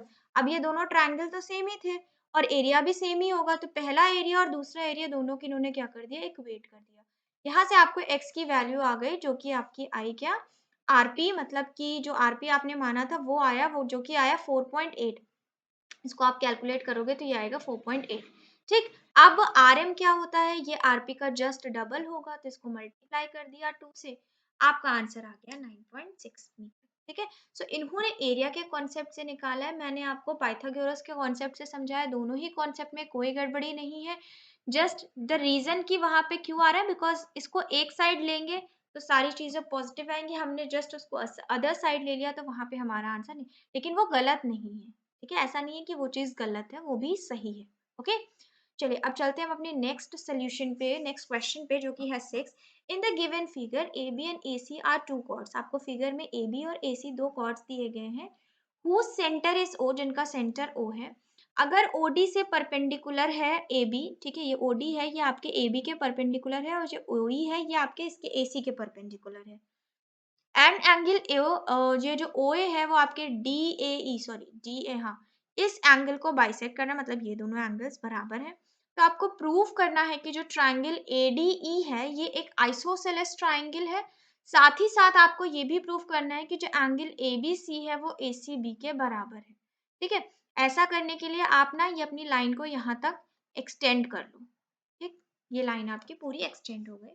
ठीक है, अब आपको प्रूव करना है कि ए डी ई और ए ये जो आपके दो ट्रायंगल ये नहीं बन रहे हैं, ए डी ई इसमें दो ट्रायंगल बन रहे हैं, अगर एनी बाय एनी वे आप ये प्रूव कर ले जाते हो कि ये दोनों कॉन्ग्रुएंट हैं, तो हम प्रूव कर सकते हैं कि हाँ ये दोनों ट्रायंगल, ये पूरा ट्रायंगल आपका आइसोसेलेस है, बिकॉज इन दैट केस आपका क्या हो जाएगा, ये दोनों साइड्स आपस में बराबर हो जाएंगी। ओके, नाउ अब हमने क्या, ये तो समझ गया कि कहीं ना कहीं हमें कॉन्ग्रुएंसी प्रूव करनी है, तो अब कौन कौन से ट्रायंगल का यूज करना है, बिकॉज देखिए ये आपका परपेंडिकुलर यहाँ तक है, दो दूसरा एंगल आपको, तो आप ये क्वाड्रिलेटरल तो ले नहीं सकते, आपको तो ट्रायंगल चाहिए कॉन्ग्रुएंसी प्रूव करने के लिए। तो आप क्या करिए, आप एक ये जो लाइन है यहाँ से ओ से बी तक ज्वाइन करिए। ठीक है, क्यों ज्वाइन करिए, बिकॉज ये आपका रेडियस हो जाएगा, और उसी तरीके से आप ओ सी को ज्वाइन करिए, बिकॉज ये भी आपका क्या हो जाएगा, रेडियस हो जाएगा। तो अब हम जिन ट्रायंगल्स को प्रूव करने वाले हैं कॉन्ग्रुएंट, वो है आपके ओडीबी एंड ट्रायंगल ओ सी ई, इन दोनों को प्रूव करने वाले हैं। क्या क्या चीज हमें पता है, अगर ये 90 डिग्री है तो ये भी 90 डिग्री होगा, अगर ये 90 डिग्री है तो ये, तो एंगल डी और एंगल ई आपको मिल गए क्या, 90 डिग्री। दूसरी चीज आपको क्या मिल गई, ओ बी और ओ सी मिल गया, क्यों, क्योंकि ये दोनों क्या है, रेडियस है। और तीसरा आपको मिल जाएगा ओडी और ओई। ठीक, अब ये क्यों बराबर है, बिकॉज अगर इनके एंगल बराबर है, ये और ये बराबर है, ठीक है, और आपको पता भी है कि ये दोनों साइड्स बराबर है, तो इनके बीच का जो बेस होगा वो जाहिर है क्या होगा, फिर इक्वल होगा। तो इसकी वजह से, because equal angle subtend equal, जैसे equal side subtend equal angle, वैसे equal angle subtend equal sides. तो इसके थ्योरम की वजह से, इस प्रॉपर्टी की वजह से आपकी बाई एस ए एस, यानी कि साइड एंगल, इनके बीच का एंगल और ये side, by S A S आपके ये दोनों ट्रायंगल क्या हो गए, कॉन्ग्रुएंट हो गए। So by S A S triangle O D B is congruent to triangle O C E. अब जैसे ही ये दोनों ट्रायंगल्स कॉन्ग्रुएंट हुए, so by C P C T what you have that B D is equals to E C. ठीक है, ये वाली साइड आपकी इसके बराबर प्रूफ हो गई। ठीक, अब हमने ये प्रूफ कर लिया, आगे हम क्या करेंगे ना, देखिए अब यहाँ पे आपका जो ट्रायंगल है, ठीक है, सिंस ये आपका क्या है, ये एक तरीके का कॉर्ड है, ए बी क्या है, एक तरीके का कॉर्ड है, जिसपे सेंटर से ये क्या है, परपेंडिकुलर है। और अभी आप फर्स्ट थ्योरम जो आपको समझाई वो मैंने यही समझाई कि अगर कोई चीज परपेंडिकुलर है कॉर्ड पे, कोई लाइन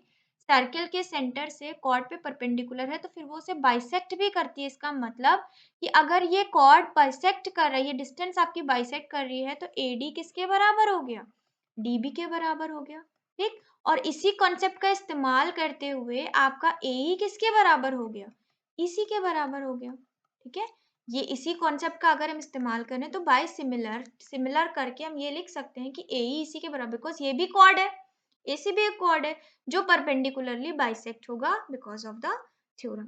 ठीक है, सो अब अगर हम ये निकाल चुके हैं कि बी डी इसी के बराबर है, ठीक है, तो आप क्या करो, एडी में अगर आप, भाई देखिए बी डी ए सी के बराबर है, मतलब बी डी ई सी के बराबर है, तो आप यहाँ पे ये भी तो लिख सकते हो कि हाँ ए ई जो है वो बी डी के बराबर है।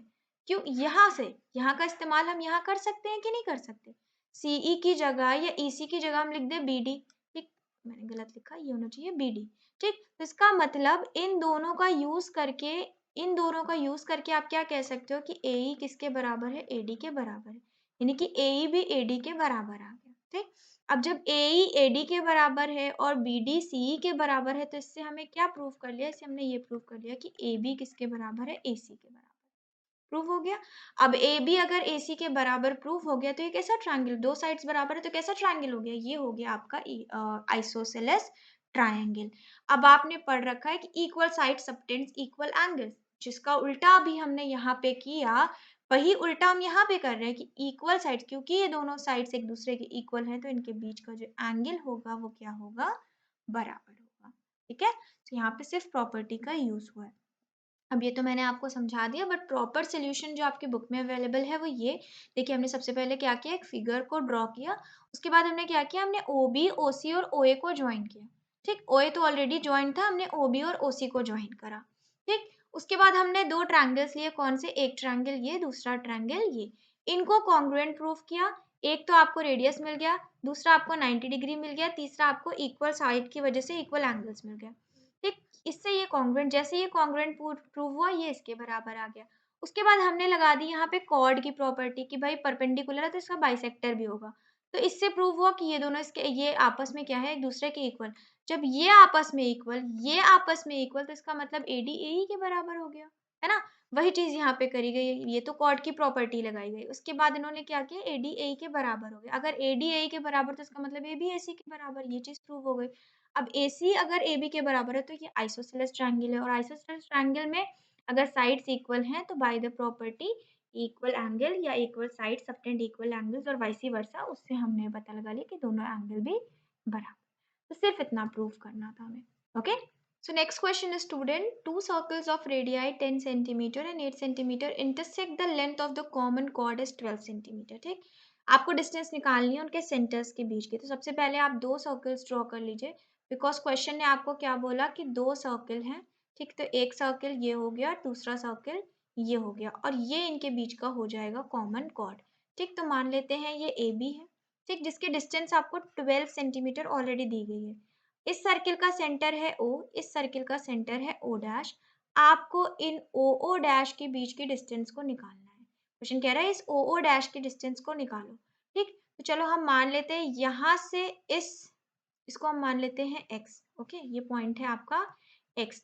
तो आप क्या मान लीजिए कि O से x तक की जो दूरी है वो है y, और x से O डैश तक की तो जो दूरी है वो है h। ठीक है, उसके बाद ये OA क्या हो जाएगा, आपका रेडियस हो जाएगा, जो कि आपको दिया है 10। इसी तरीके से O डैश A क्या हो जाएगा, रेडियस, जो आपको दिया है 8। ठीक है, उसके बाद आपका क्या है, आपको पता है कि अगर ये कॉमन कॉर्ड है ना, ये कॉर्ड है, कॉमन भी छोड़ के ये कॉर्ड है, सिर्फ हम एक सर्किल को ले लें और सेंटर से कॉर्ड पे ये कोई लाइन है, कोई डिस्टेंस है, तो ये क्या होती है थ्योरम के हिसाब से, ये होती है आपकी परपेंडिकुलर बाइसेक्टर। तो अगर पूरा कॉर्ड x 12 सेंटीमीटर का है, परपेंडिकुलर बाइसेक्टर की प्रॉपर्टी से ये कितना हो जाएगा आपका 6 हो जाएगा। ये कितना, यानी कि ये आपका क्या हो जाएगा 6। ठीक, अब परपेंडिकुलर बाइसेक्टर है तो भाई ये दोनों कैसे ट्राइंगल हुए, ये आपका AXO भी राइट एंगल ट्राइंगल हुआ और AXO डैश भी राइट एंगल ट्राइंगल हुआ। ठीक है, तो अगर ये दोनों राइट एंगल ट्राइंगल है तो AXO में हम सबसे पहले पाइथागोरस लगाएंगे। ठीक है, so in triangle AXO by PGT हमें क्या मिलेगा, हमें मिलेगा 6 square plus Y square is equals to 10 का स्क्वायर विच इज 100।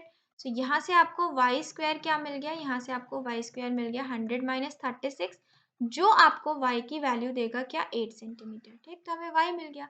अब इसी तरीके से हम ट्रायंगल AXO डैश में लगा देंगे, इन triangle AXO dash by PGT Pythagoras theorem के हिसाब से क्या हो जाएगा, 8 का स्क्वायर इज इक्वल टू 6 का स्क्वायर प्लस h का स्क्वायर। ठीक, ये हो गया आपका h स्क्वायर 64 माइनस 36। तो यहाँ से आपके h स्क्वायर की क्या वैल्यू, 14 माइनस 6 आपका क्या हो जाएगा 8, 5 माइनस 3 क्या हो जाएगा 2। ठीक है, सो ये आपका 8 हो गया, ये आपका 6 हो गया। ओके, चलिए यहाँ पे आपकी जो h की वैल्यू आएगी वो हो जाएगी within square root 28। Now within square root 28 का आई थिंक कोई पॉसिबल, मतलब ये कोई परफेक्ट स्क्वायर नहीं है, ठीक है, तो इसका हमें करेक्ट टू 2 डेसिमल प्लेस या 1 डेसिमल प्लेस आंसर निकालना पड़ेगा। चलिए निकाल लेते हैं अपने डिवीजन मेथड से। आपने 28 का स्क्वायर किया, 28 का स्क्वायर पीछे से पेयर करेंगे तो ये 2 ही हैं, यानी कि इन्हीं दोनों का पेयर बनेगा। आप ले लीजिए क्या, इनका सबसे परफेक्ट स्क्वायर जो हो जाएगा 5 5 25, ठीक है। अब आपको पता है जब आप इसमें डेसिमल लगाओगे तो आपको 2 ज़ीरो बढ़ाने होते हैं। तो यहाँ सबसे पहली बात तो रिमाइंडर बचा 3, फिर आपको 5 ऐड करना पड़ेगा। अब आप यहाँ जब डेसिमल लगाओगे तो यहाँ आपको 2 ज़ीरो लेने होंगे, ठीक? तो उस केस में आप क्या ले सकते हो, यहाँ पे 3 तो ले नहीं सकते बिकॉज़ 3 में 309 बड़ा हो जाएगा तो आपको 2 लेना पड़ेगा। तो ये हो जाएगा 204। अगेन यहाँ आपको 2 ऐड करना पड़ेगा, ये हो गया आपका 104, यहाँ सब्ट्रैक्ट कर लीजिए, ये आपको मिला 96। ओके, अगेन आप क्या करोगे, 2 ज़ीरो बढ़ाओगे, 2 डेसिमल तो ले ही लें एटलीस्ट। फिर आप यहाँ पे क्या करोगे, फिर आप यहाँ पे 8 ले सकते हो। ठीक, अब जो भी आंसर है 2 डेसिमल मिल गया, हम आगे नहीं जाएंगे। सो हमें h की वैल्यू मिल गई 5.28 सेंटीमीटर। ठीक, अब आपको क्या निकालना था, इन दोनों के बीच की डिस्टेंस। तो ओ ओ डैश के बीच की डिस्टेंस क्या है, y प्लस एच। y है 8, h है आपका 5.28, तो ये पूरी डिस्टेंस जो पॉइंट में आ गई वो आ गई आपकी 13.28 सेंटीमीटर। ठीक, अब मुझे भी इस क्वेश्चन में डाउट है कि आंसर सही निकाला भी है कि नहीं, तो इसके लिए आप प्लीज बुक चेक कर लें जिनके पास है, और मैं भी चेक करना चाहती हूँ जस्ट टू मेक श्योर कि मैंने सही तरीके से क्वेश्चन को सॉल्व किया है। सो आपकी बुक में सबसे पहले देखिए क्वेश्चन कौन सा है। Okay, so in your book, this question number is question number 31. So let's see the solution of 31, and the solution is 13.29. Okay, so approximately मैं वहीं उसी के आसपास हूँ, 13.28, 13.29, it's same. ठीक है, बिकॉज यहाँ पे इन्होंने क्या किया होगा, 2 डेसिमल लिया है तो उन्होंने 1 यूनिट और निकाल ली होगी, वो बहुत ज़्यादा लेंथी हो जाएगा, तो आपका ये 30.28 भी सही है। ठीक, बट ये आप सीख लीजिए बहुत अच्छे से कि अगर आपको स्क्वायर रूट में कोई प्रॉब्लम है तो पॉइंट में स्क्वायर रूट कैसे निकालना है। नाउ ये कोई नया कॉन्सेप्ट नहीं है, ये आपके क्लास 8th में भी आपको पढ़ाया गया है, तो इसे अच्छे से सीख लीजिए, बिकॉज ये ज़रूरी नहीं है जैसे आपने इसी क्वेश्चन में देख लिया परफेक्ट स्क्वायर नहीं मिला तो हमें निकालना पड़ा ना, वैसे में बहुत सारे क्वेश्चन में निकालना पड़ सकता है। ठीक है, चलिए चलते हैं नेक्स्ट पे। नेक्स्ट है हमारा नेक्स्ट टॉपिक जिसमें हम क्वेश्चंस डिस्कस करने वाले हैं, equal chords and their distances from the centre. ठीक है, अब इसके आते ही मैं आपको सबसे पहली बात ये बता दूं कि अगर दो कॉर्ड्स इक्वल हैं तो उनकी सेंटर से जो दूरी होती है वो क्या होती है, इक्वल होती है, और दो कॉर्ड्स इक्वल है तो वो सेंटर पे बराबर के एंगल भी बनाते हैं। इतना आपको पता होना चाहिए, यही आपकी थ्योरम है।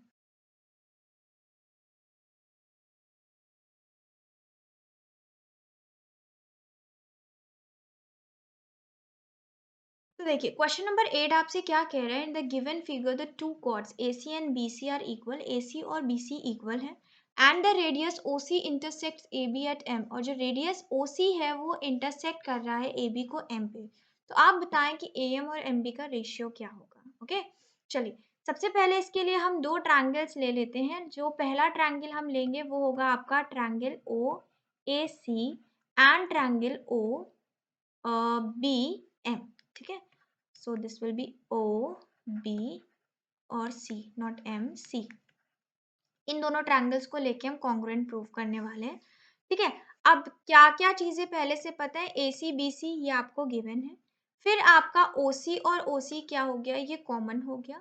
दूसरी चीज OA और आपका OB के बराबर होगा, क्यों, क्योंकि रेडियस, तो ये क्या हो गया गिवन। ठीक है, ये क्या हो गया कॉमन, और ये क्या हो गया आपका रेडियस। ठीक, तो बाई एस एस एस, ठीक है, ये दोनों ट्रायंगल्स क्या हो गए, triangle OAC is congruent to triangle OBC।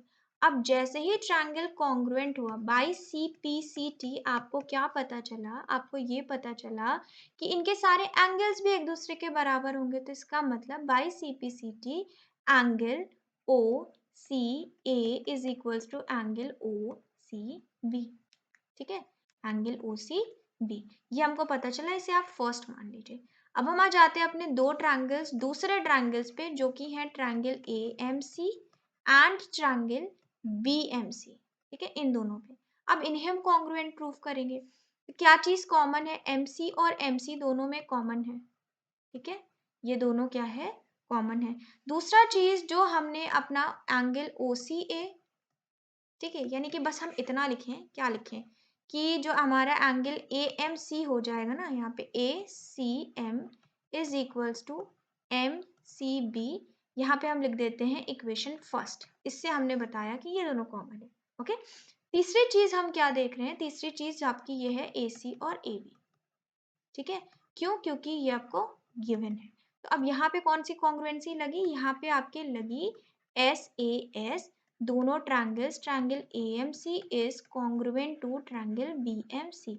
अब अगर दोनों ट्रायंगल्स कॉन्ग्रुएंट है तो इसका मतलब by C P C T आपका जो ए एम होगा वो एम बी के बराबर हो गया। ठीक है, दोनों ट्रायंगल्स कॉन्ग्रुएंट हो गए तो ए एम बी के बराबर हो गया।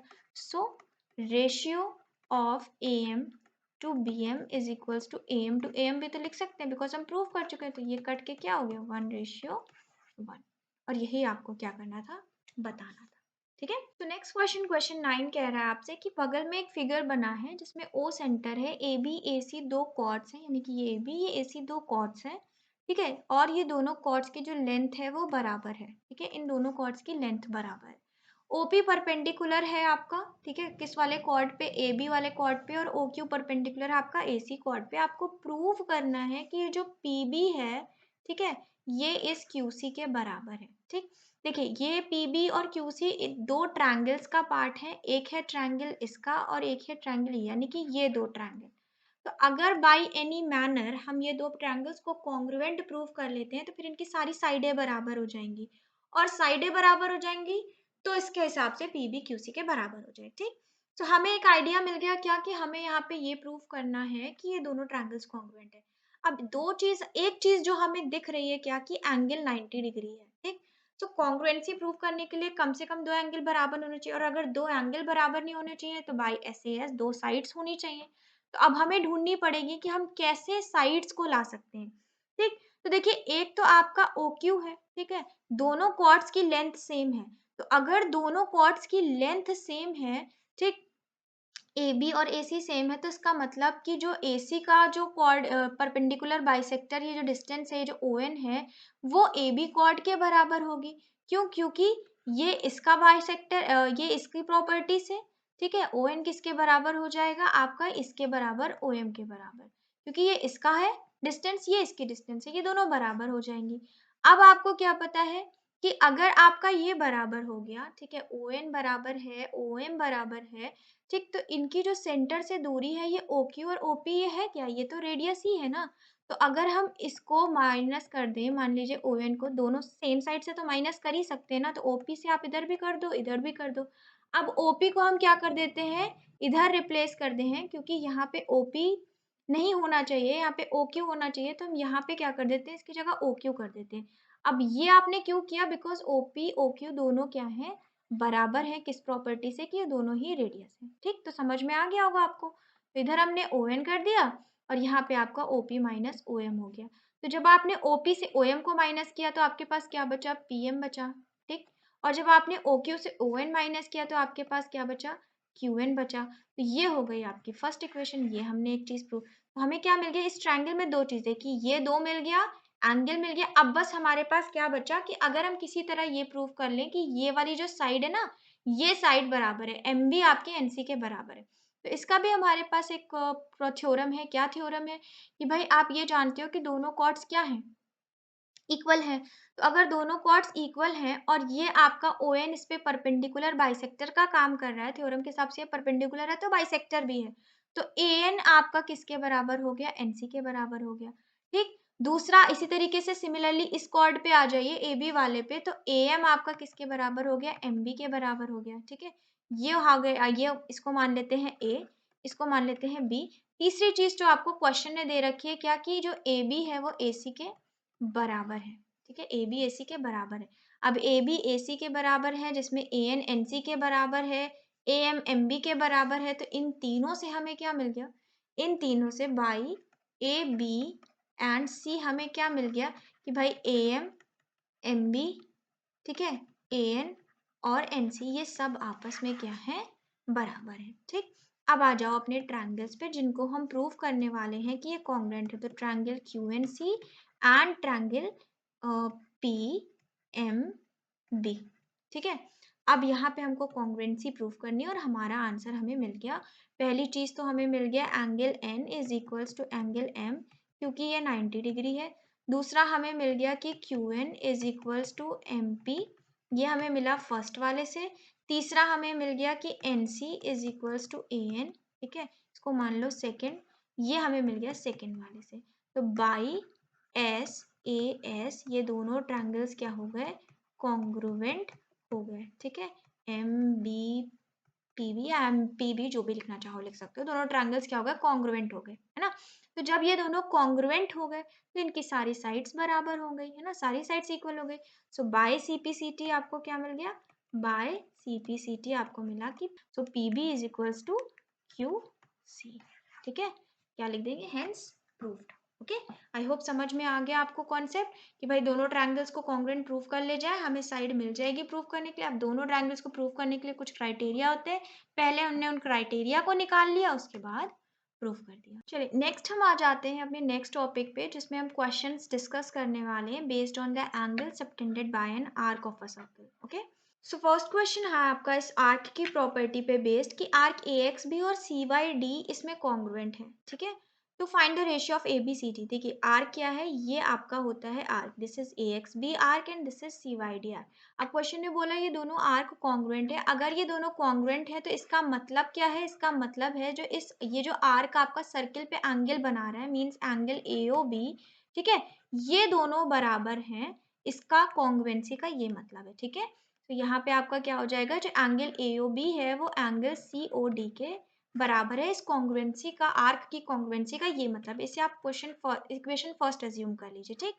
अब आप देख रहे हो ये OA OB OD ये सब है क्या, ये सब रेडियस ही है, ये भी रेडियस है, ये भी रेडियस है, ये भी चारों रेडियस ही है। तो आप आ जाइए अपने ट्रायंगल पे, जो दो ट्रायंगल आपको मिल रहे हैं, एक ट्रायंगल AOB, दूसरा आपका ट्रायंगल मिल रहा है COD, ठीक। अब इन दोनों ट्रायंगल में आपको AO मिल जाएगा किसके बराबर, OD के बराबर बिकॉज ऑफ रेडियस, ठीक है। OB मिल जाएगा आपको OC के बराबर बिकॉज ऑफ रेडियस, और एंगल AOB आपको मिल जाएगा एंगल COD के बराबर because of equation 1। So by this means by SAS, ठीक है, by SAS triangle AOB is congruent to triangle COD। अब जैसे ही हमने ये प्रूव कर लिया कि ट्रायंगल कॉन्ग्रुएंट हैं, तो इसका मतलब बाय CPCT आपको क्या मिल गया, बाय CPCT आपको ये मिल गया that AB is equal to CD, ठीक है। अब AB और CD अगर आपस में बराबर हो गए तो AB रेशियो CD क्या हो जाएगा, 1:1। ओके, यही आपसे क्वेश्चन ने।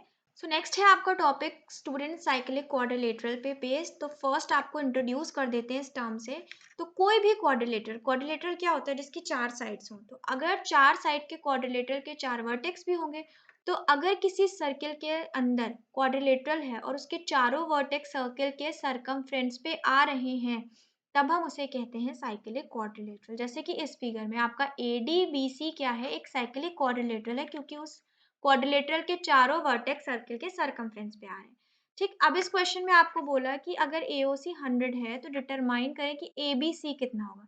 तो पहली चीज साइक्लिक क्वाड्रिलेटरल से रिलेटेड क्या पॉइंट, कि उसके चारों वर्टेक्स सर्किल के सरकमफ्रेंस पे होनी चाहिए। दूसरी चीज आपको ये पता होना चाहिए कि साइक्लिक क्वाड्रिलेटरल में अपोजिट एंगल्स का जो सम होता है वो 180 डिग्री होता है, ठीक है। दो चीजें क्या, कि पहली बात आपको ये नोटिस करनी है कि वर्टेक्स सरकमफ्रेंस पे हो चारों। दूसरा आपको ये प्रॉपर्टी पता होनी चाहिए कि जो अपोजिट एंगल्स होते हैं क्वाड्रिलेटरल के, उनका सम 180 के बराबर होता है। ओके, चलिए अब हम यहाँ पे देखते हैं कि AC एक क्या है, कॉर्ड है, ठीक। कॉर्ड की यहाँ पे प्रॉपर्टी ये है कि आपने कॉर्ड के बारे में पढ़ रखा है कि सेंटर पे जो एंगल वो सबटेंड करता है वो सरकमफ्रेंस का डबल होता है। तो अगर ये 100 है तो फिर ये क्या हो जाएगा, 50 डिग्री। यहाँ पे हमने कॉर्ड की प्रॉपर्टी यूज की, जो हमने फर्स्ट प्रॉपर्टी पढ़ी हुई है। दूसरा अब हम क्या करने वाले हैं, अब हमें पता है क्योंकि ABCD ये क्या है, ये एक साइक्लिक क्वाड्रिलेटरल है, तो साइक्लिक क्वाड्रिलेटरल की प्रॉपर्टी के हिसाब से angle just a second, angle ADC plus angle ABC will be equals to 180 degree, ठीक है। सो ADC आप निकाल चुके हो क्या, 50 डिग्री, ठीक है। ABC is equals to 180 degree. So यहाँ से आपकी ABC क्या आ जाएगी, माइनस कर दीजिए आप 180 से, ये आ जाएगा आपका 130 डिग्री।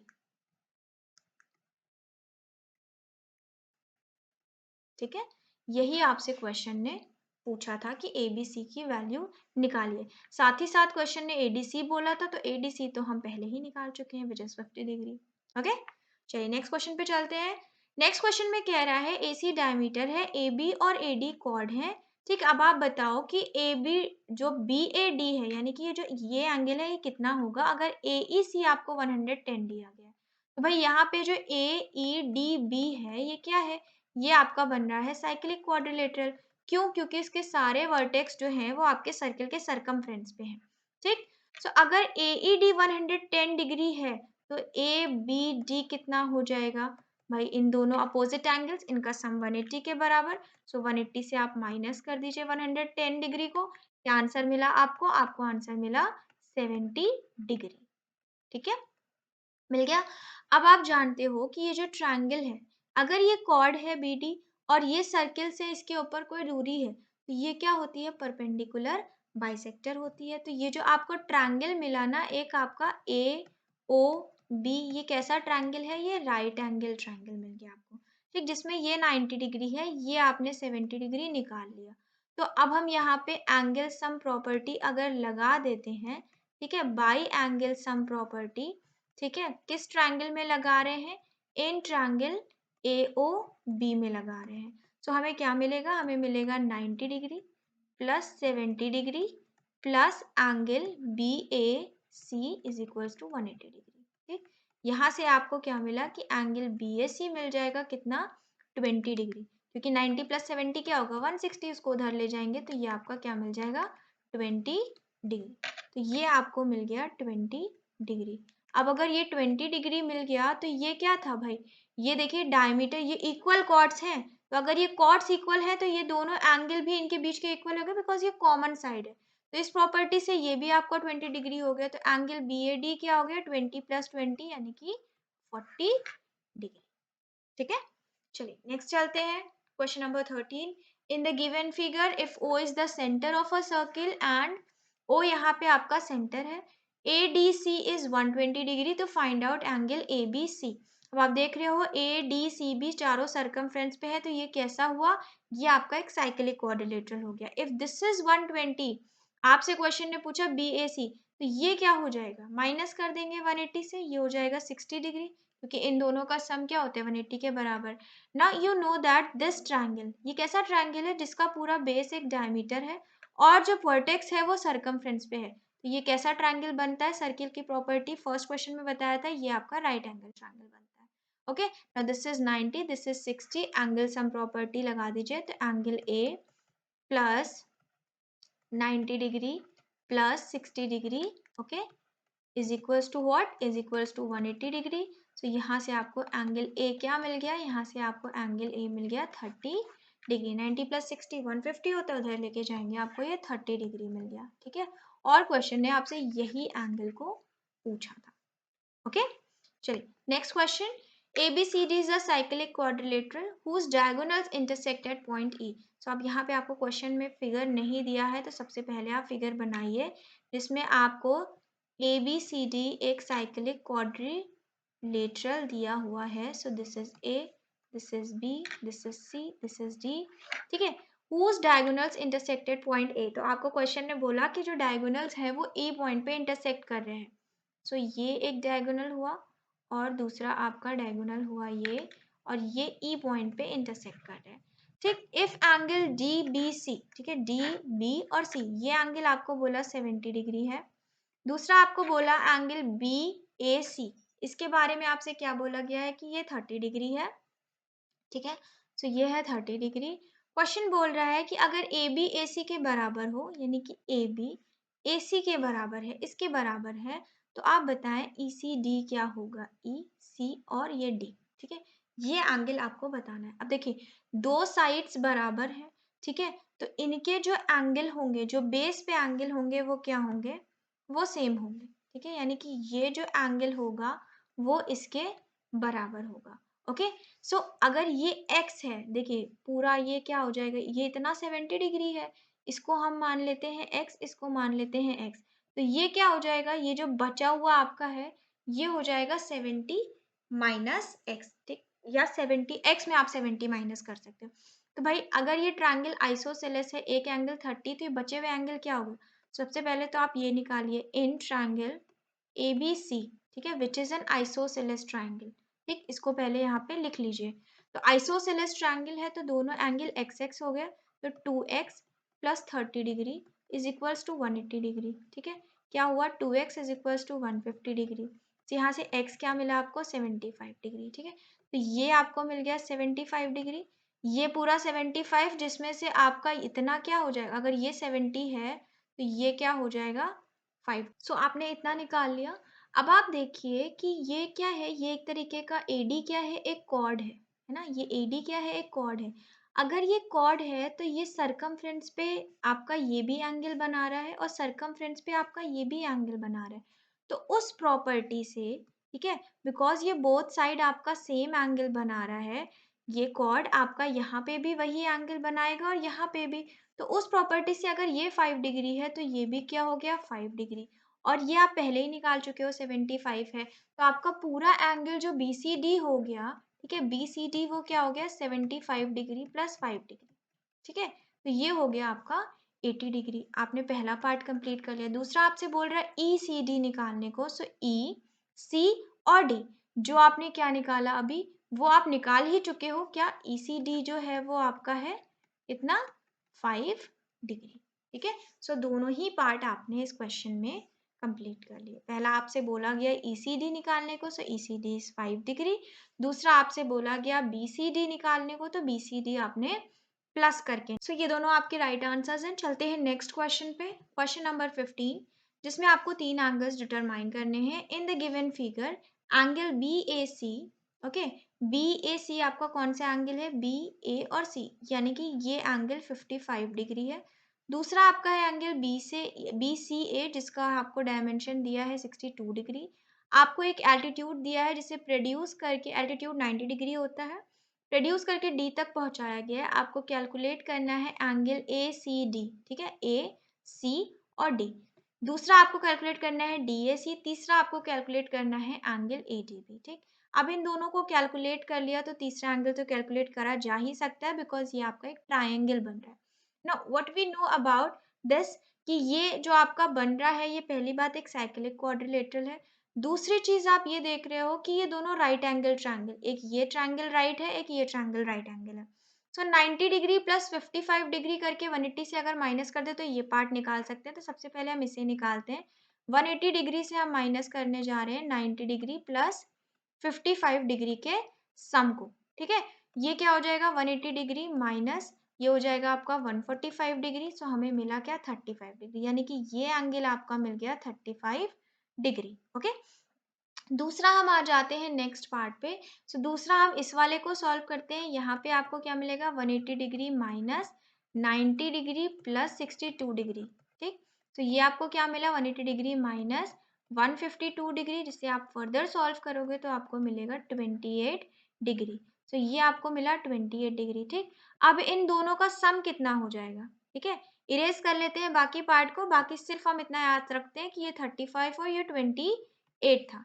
ठीक है, सो दिस इज 35, दिस इज 28। इसे अगर ऐड कर लिया जाए तो आपको मिलेगा एंगल क्या? ये आपको मिल जाएगा 63 degree.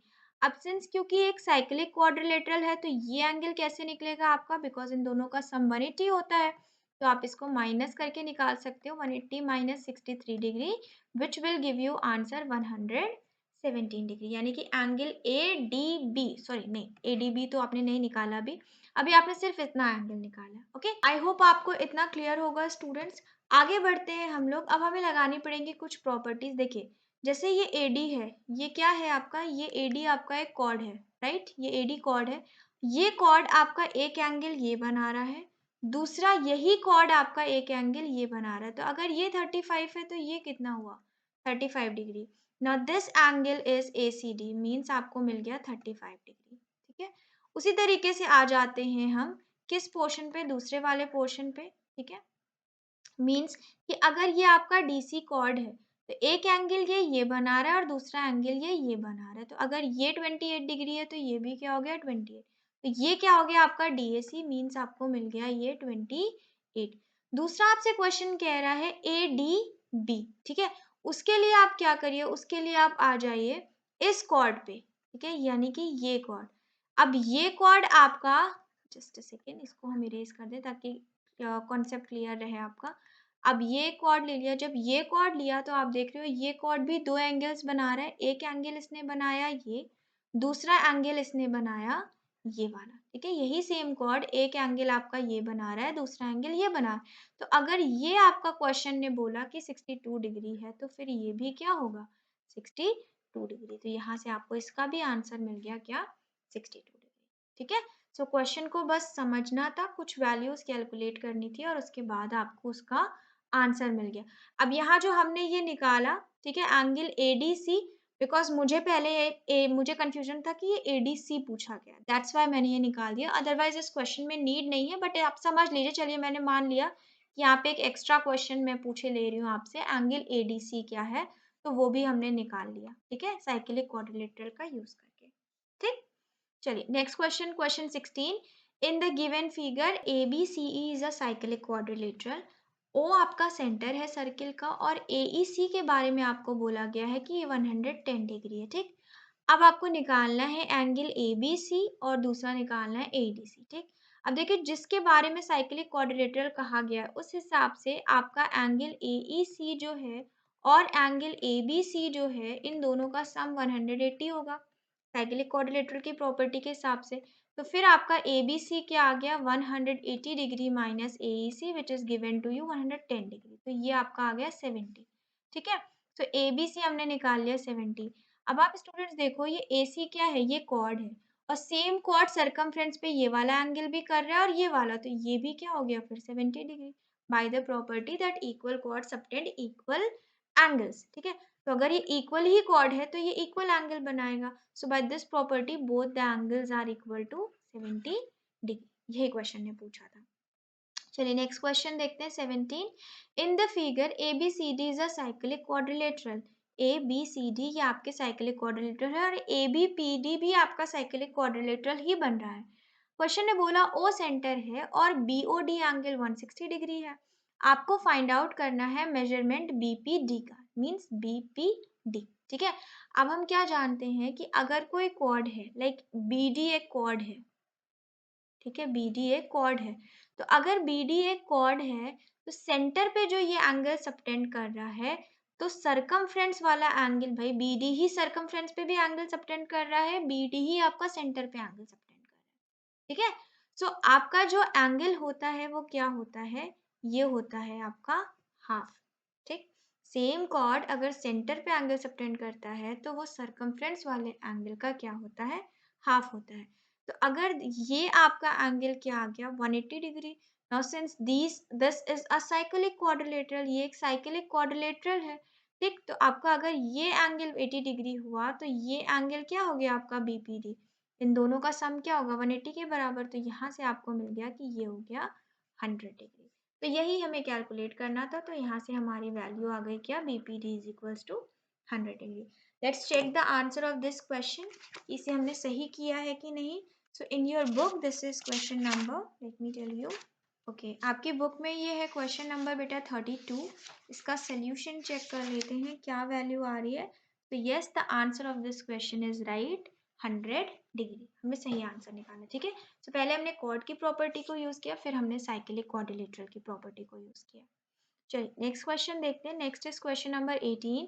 According to this question O centre है सर्किल का, आपको x की वैल्यू फाइंड आउट करनी है और कुछ चीजें आपको गिवन है, ठीक। अब हम क्या देख रहे हैं कि AECB ये साइक्लिक क्वाड्रिलेटरल हमें नजर आ रहा है, ठीक है, ठीक। एक चीज ये हमें दिख रही है, तो इसका कुछ आइडिया, इसका कुछ यूज हमें मिल सकता है इस क्वेश्चन में।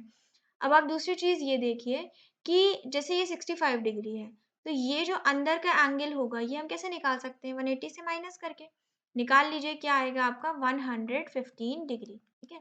अब माइनस करना तो ये आप कर ही सकते हो 115 डिग्री। अब आप जानते हो AECB अगर साइक्लिक क्वाड्रिलेटरल है तो एंगल AEC कैसे निकल आएगा, 180 से 115 डिग्री को माइनस करके, बिकॉज अपोजिट एंगल्स का सम 180 के बराबर होता है, तो ये आपको मिल गया 65, मीन्स ये आपको मिल गया 65 डिग्री, ठीक।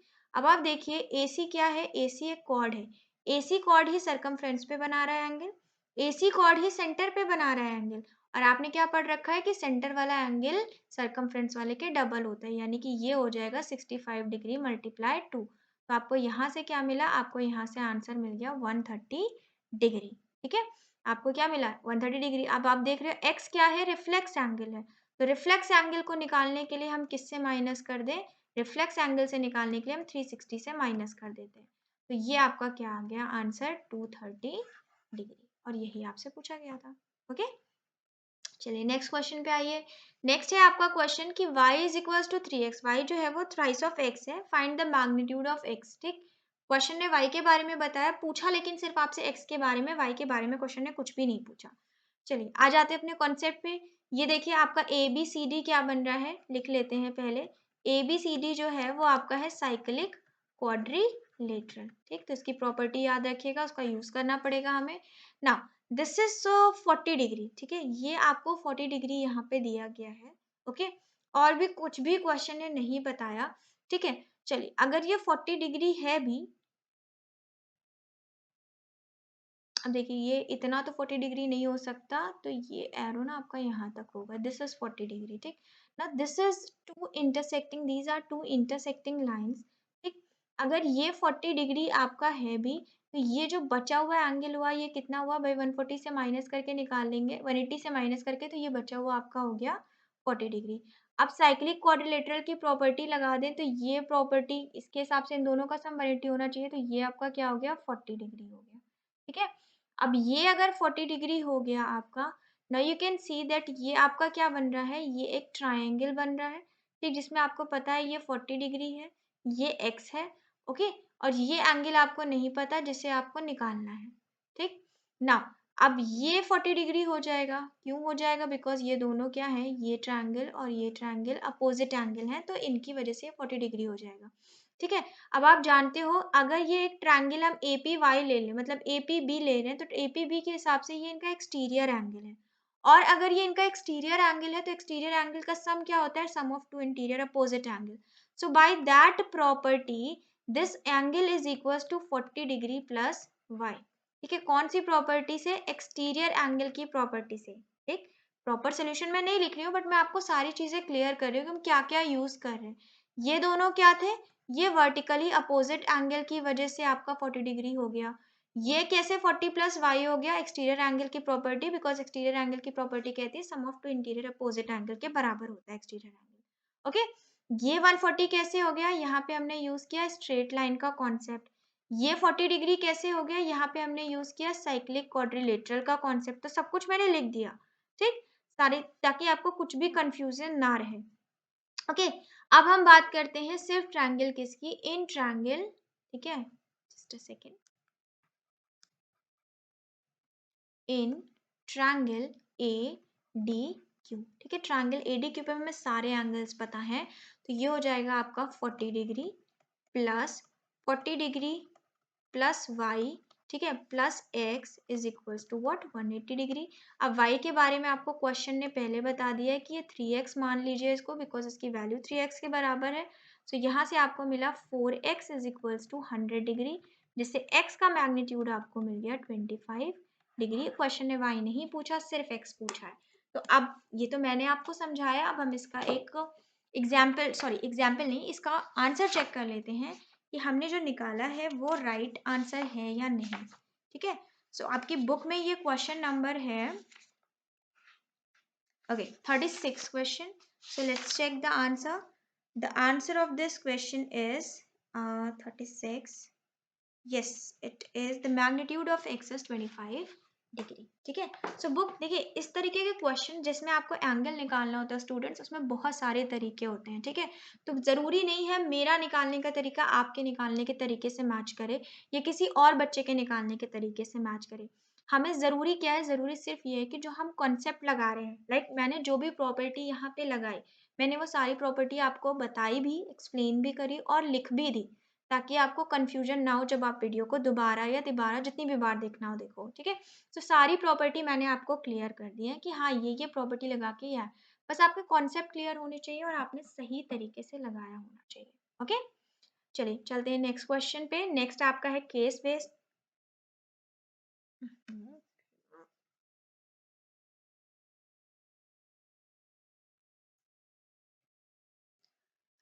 तो चलते हैं नेक्स्ट क्वेश्चन पे, which is case based question, यानी कि अब आपके केस बेस्ड स्टडी होगी, जिससे स्टडी करके आपको क्वेश्चन के आंसर देने होंगे।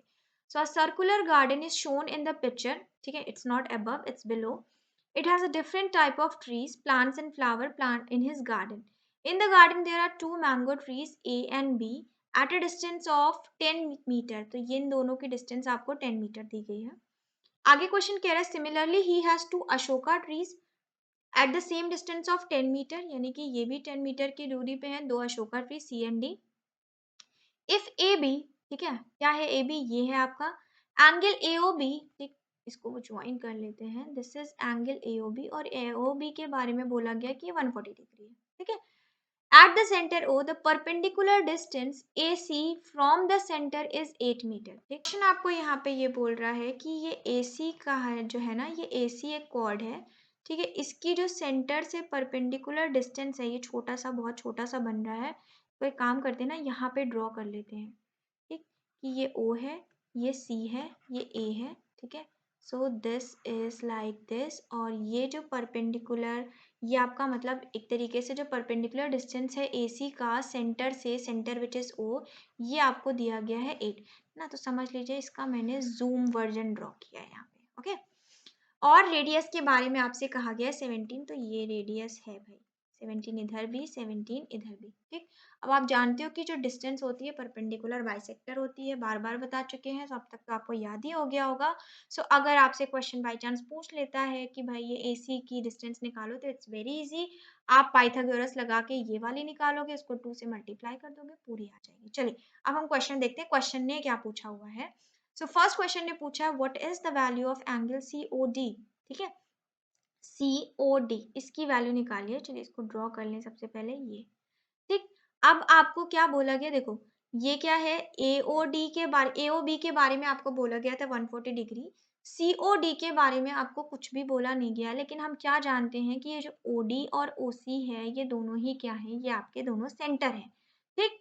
सो सॉरी, रेडियस है नॉट सेंटर। तो इनके बीच का जो ये एंगल होने वाला है, ये क्या होने वाला है, इक्वल होने वाला है, यानी एक्स और एक्स होने वाला है, ठीक है। अब कुछ और चीजें जो दिख रही है हमें, क्या कि ये जो ए बी सी डी है, ये एक तरीके का साइक्लिक क्वाड्रिलेटरल भी है, ठीक। तो अगर ये 60 डिग्री है, ये 120 डिग्री है, तो इसका जो ये अपोजिट एंगल होगा भाई, सम के हिसाब से इसको क्या आना चाहिए, 60 डिग्री आना चाहिए, ठीक है। चलिए, सो यहाँ पे हमें क्या पूछ रहा है, सी ओ डी ना। एक चीज का ध्यान दीजिए कि ये जो 10 है, ये 10 है, और ये दोनों कॉर्ड है। जब कॉर्ड इक्वल होते हैं तो वो सेंटर पे कैसा एंगल बनाते हैं, इक्वल एंगल बनाते हैं। तो अगर इसने 140 डिग्री बनाया है, तो इसने भी क्या बनाया होगा, 140 डिग्री, ठीक है। सो आपको यहाँ पे क्या मिल गया, आंसर मिल गया 140 degree, because equal chord subtend equal angles. Next है, आपसे पूछ रहा है what is the distance between the tree A to tree C. A और सी के बीच की डिस्टेंस, देखिए वही चीज पूछ ली ना उसने जो मैंने आपको यहाँ पे बताया। तो अब यहीं से निकाल लीजिए, इसको हम मान लेते हैं कोई पॉइंट एक्स, ठीक है। तो हमें एक्स की वैल्यू निकालनी है, पाइथागोरस लगा दे, तो A X square plus 64 is equal to 17 का स्क्वायर। अब 17 का स्क्वायर क्या होता है, फटाफट से निकाल लो। 17 का स्क्वायर होता है, ये आपका 1 हो जाएगा, ये 49, ये हो जाएगा 49। तो आपका 17 का स्क्वायर होता है क्या, 289, ठीक। अब यहाँ से आप 64 उधर ले जाएंगे, क्या मिला आपको, ए एक्स स्क्वायर, इसको माइनस कर दीजिए 5, और ये हो जाएगा 225। तो आपको पता है ये ए एक्स क्या आ गया, 15 आ गया। अब ये अगर 15 है तो ये भी 15 है, और दोनों को प्लस कर देंगे, तो ट्री के बीच की डिस्टेंस आ गई 30 सेंटीमीटर। नेक्स्ट क्वेश्चन पूछा है what is the value of angle O A B. So O A और ये बी, अब देखो ये रेडियस है, ये रेडियस है। थोड़ा सा ना पिक्चर को क्लियर कर देते हैं ताकि आपको समझ में आए, बिकॉज ऐसे समझ में नहीं आएगा, ओके। चलिए, ओ ए बी, ये दोनों रेडियस है, तो ये बराबर का एंगल बनाएंगी, और ये आपका क्या है, 140, ये क्वेश्चन ने पहले से दिया हुआ है आपको, ठीक है, कि ए ओ बी 140 डिग्री है। अब आपसे क्वेश्चन ने बोला ओ ए बी निकालो, तो जस्ट आपको एक्स की वैल्यू निकालनी है, एंगल सम प्रॉपर्टी का यूज करिए, 2x plus 140 degree is equals to 180 degree. तो यहाँ से आप सॉल्व करेंगे तो 2x आपका आएगा 40 डिग्री के बराबर, ठीक है, जिससे आपको क्या मिल गई, x की वैल्यू 20 डिग्री, और यही क्वेश्चन आपसे पूछ रहा है 20 डिग्री, ठीक। नेक्स्ट आ जाइए, क्वेश्चन पूछ रहा है ओ सी डी की वैल्यू निकालिए, ठीक है। तो ओ, इसको ज्वाइन कर दीजिए, ठीक। अब ये 140 हम पहले ही निकाल चुके हैं, क्वेश्चन ने बोला ओ सी डी। अब देखो जब यहाँ पे एक्स आई थी दोनों सेम मानने पे, तो वही कॉन्सेप्ट तो यहाँ पे भी यूज हो रहा है, तो ये भी क्या आएगी 20 degree. So same answer 20 degree. ठीक है, लास्ट आपको क्वेश्चन पूछ रहा है what is the value of O D C. तो ओडीसी भी क्या आया, यहाँ पे दोनों एक्स ही एक्स तो थे, यहाँ पे भी दोनों 20 डिग्री होंगे। सो लास्ट भी आपका आया 20 डिग्री। ठीक है, कुछ नहीं यूज किया, बस वही आइसोसेलेस ट्रायंगल की प्रॉपर्टी, या आप आइसोसेलेस कह लो या आप ये कह लो कि if the sides are equal with common base they have a common same angle or common angle. Okay, अब हम अपने केस बेस्ड क्वेश्चन का आंसर भी चेक कर लें कि हमने सारे क्वेश्चन सही किए हैं। सो this is question number 41 in your book. So let's check the answer. First answer is 140. Answer of second is 30 centimeter. Third, fourth, fifth, all the three have, last three have 20 degree answer. Okay, so ये हमारा आज का chapter था circle. ठीक है, यहाँ तो मैंने स्टूडेंट सिर्फ 20 क्वेश्चन ही लिए, but in your book there are almost 65 plus questions are available. It was not possible to include all the questions in the video or to explain all the questions, because देखिए आप school में भी अगर पढ़ते हो या आप कभी भी किसी से भी पढ़ते हो तो वो आपको सारे क्वेश्चंस नहीं बताता। हमेशा एक अच्छा ट्यूटर या एक अच्छा मेंटोर आपको कुछ ही क्वेश्चंस बताएगा, बाकी क्वेश्चंस वो कहेगा कि आप ही करिए। बिकॉज अगर हम सब कुछ आपको पढ़ा देंगे या बता देंगे तो आप अपना ब्रेन यूज नहीं करेंगे, और जब तक आप अपना यूज नहीं करेंगे तब तक आपको कभी नहीं समझ में आएगा ये एंगल कैसे इसके बराबर हो गया, हमने यहाँ कैसे पाइथागोरस थ्योरम लगा दी, ये कैसे हमने रेडियस मान लिया, या हमें ये कैसे पता चला कि इसको कॉन्ग्रुएंट प्रूफ कर दे तो आंसर आ जाएगा।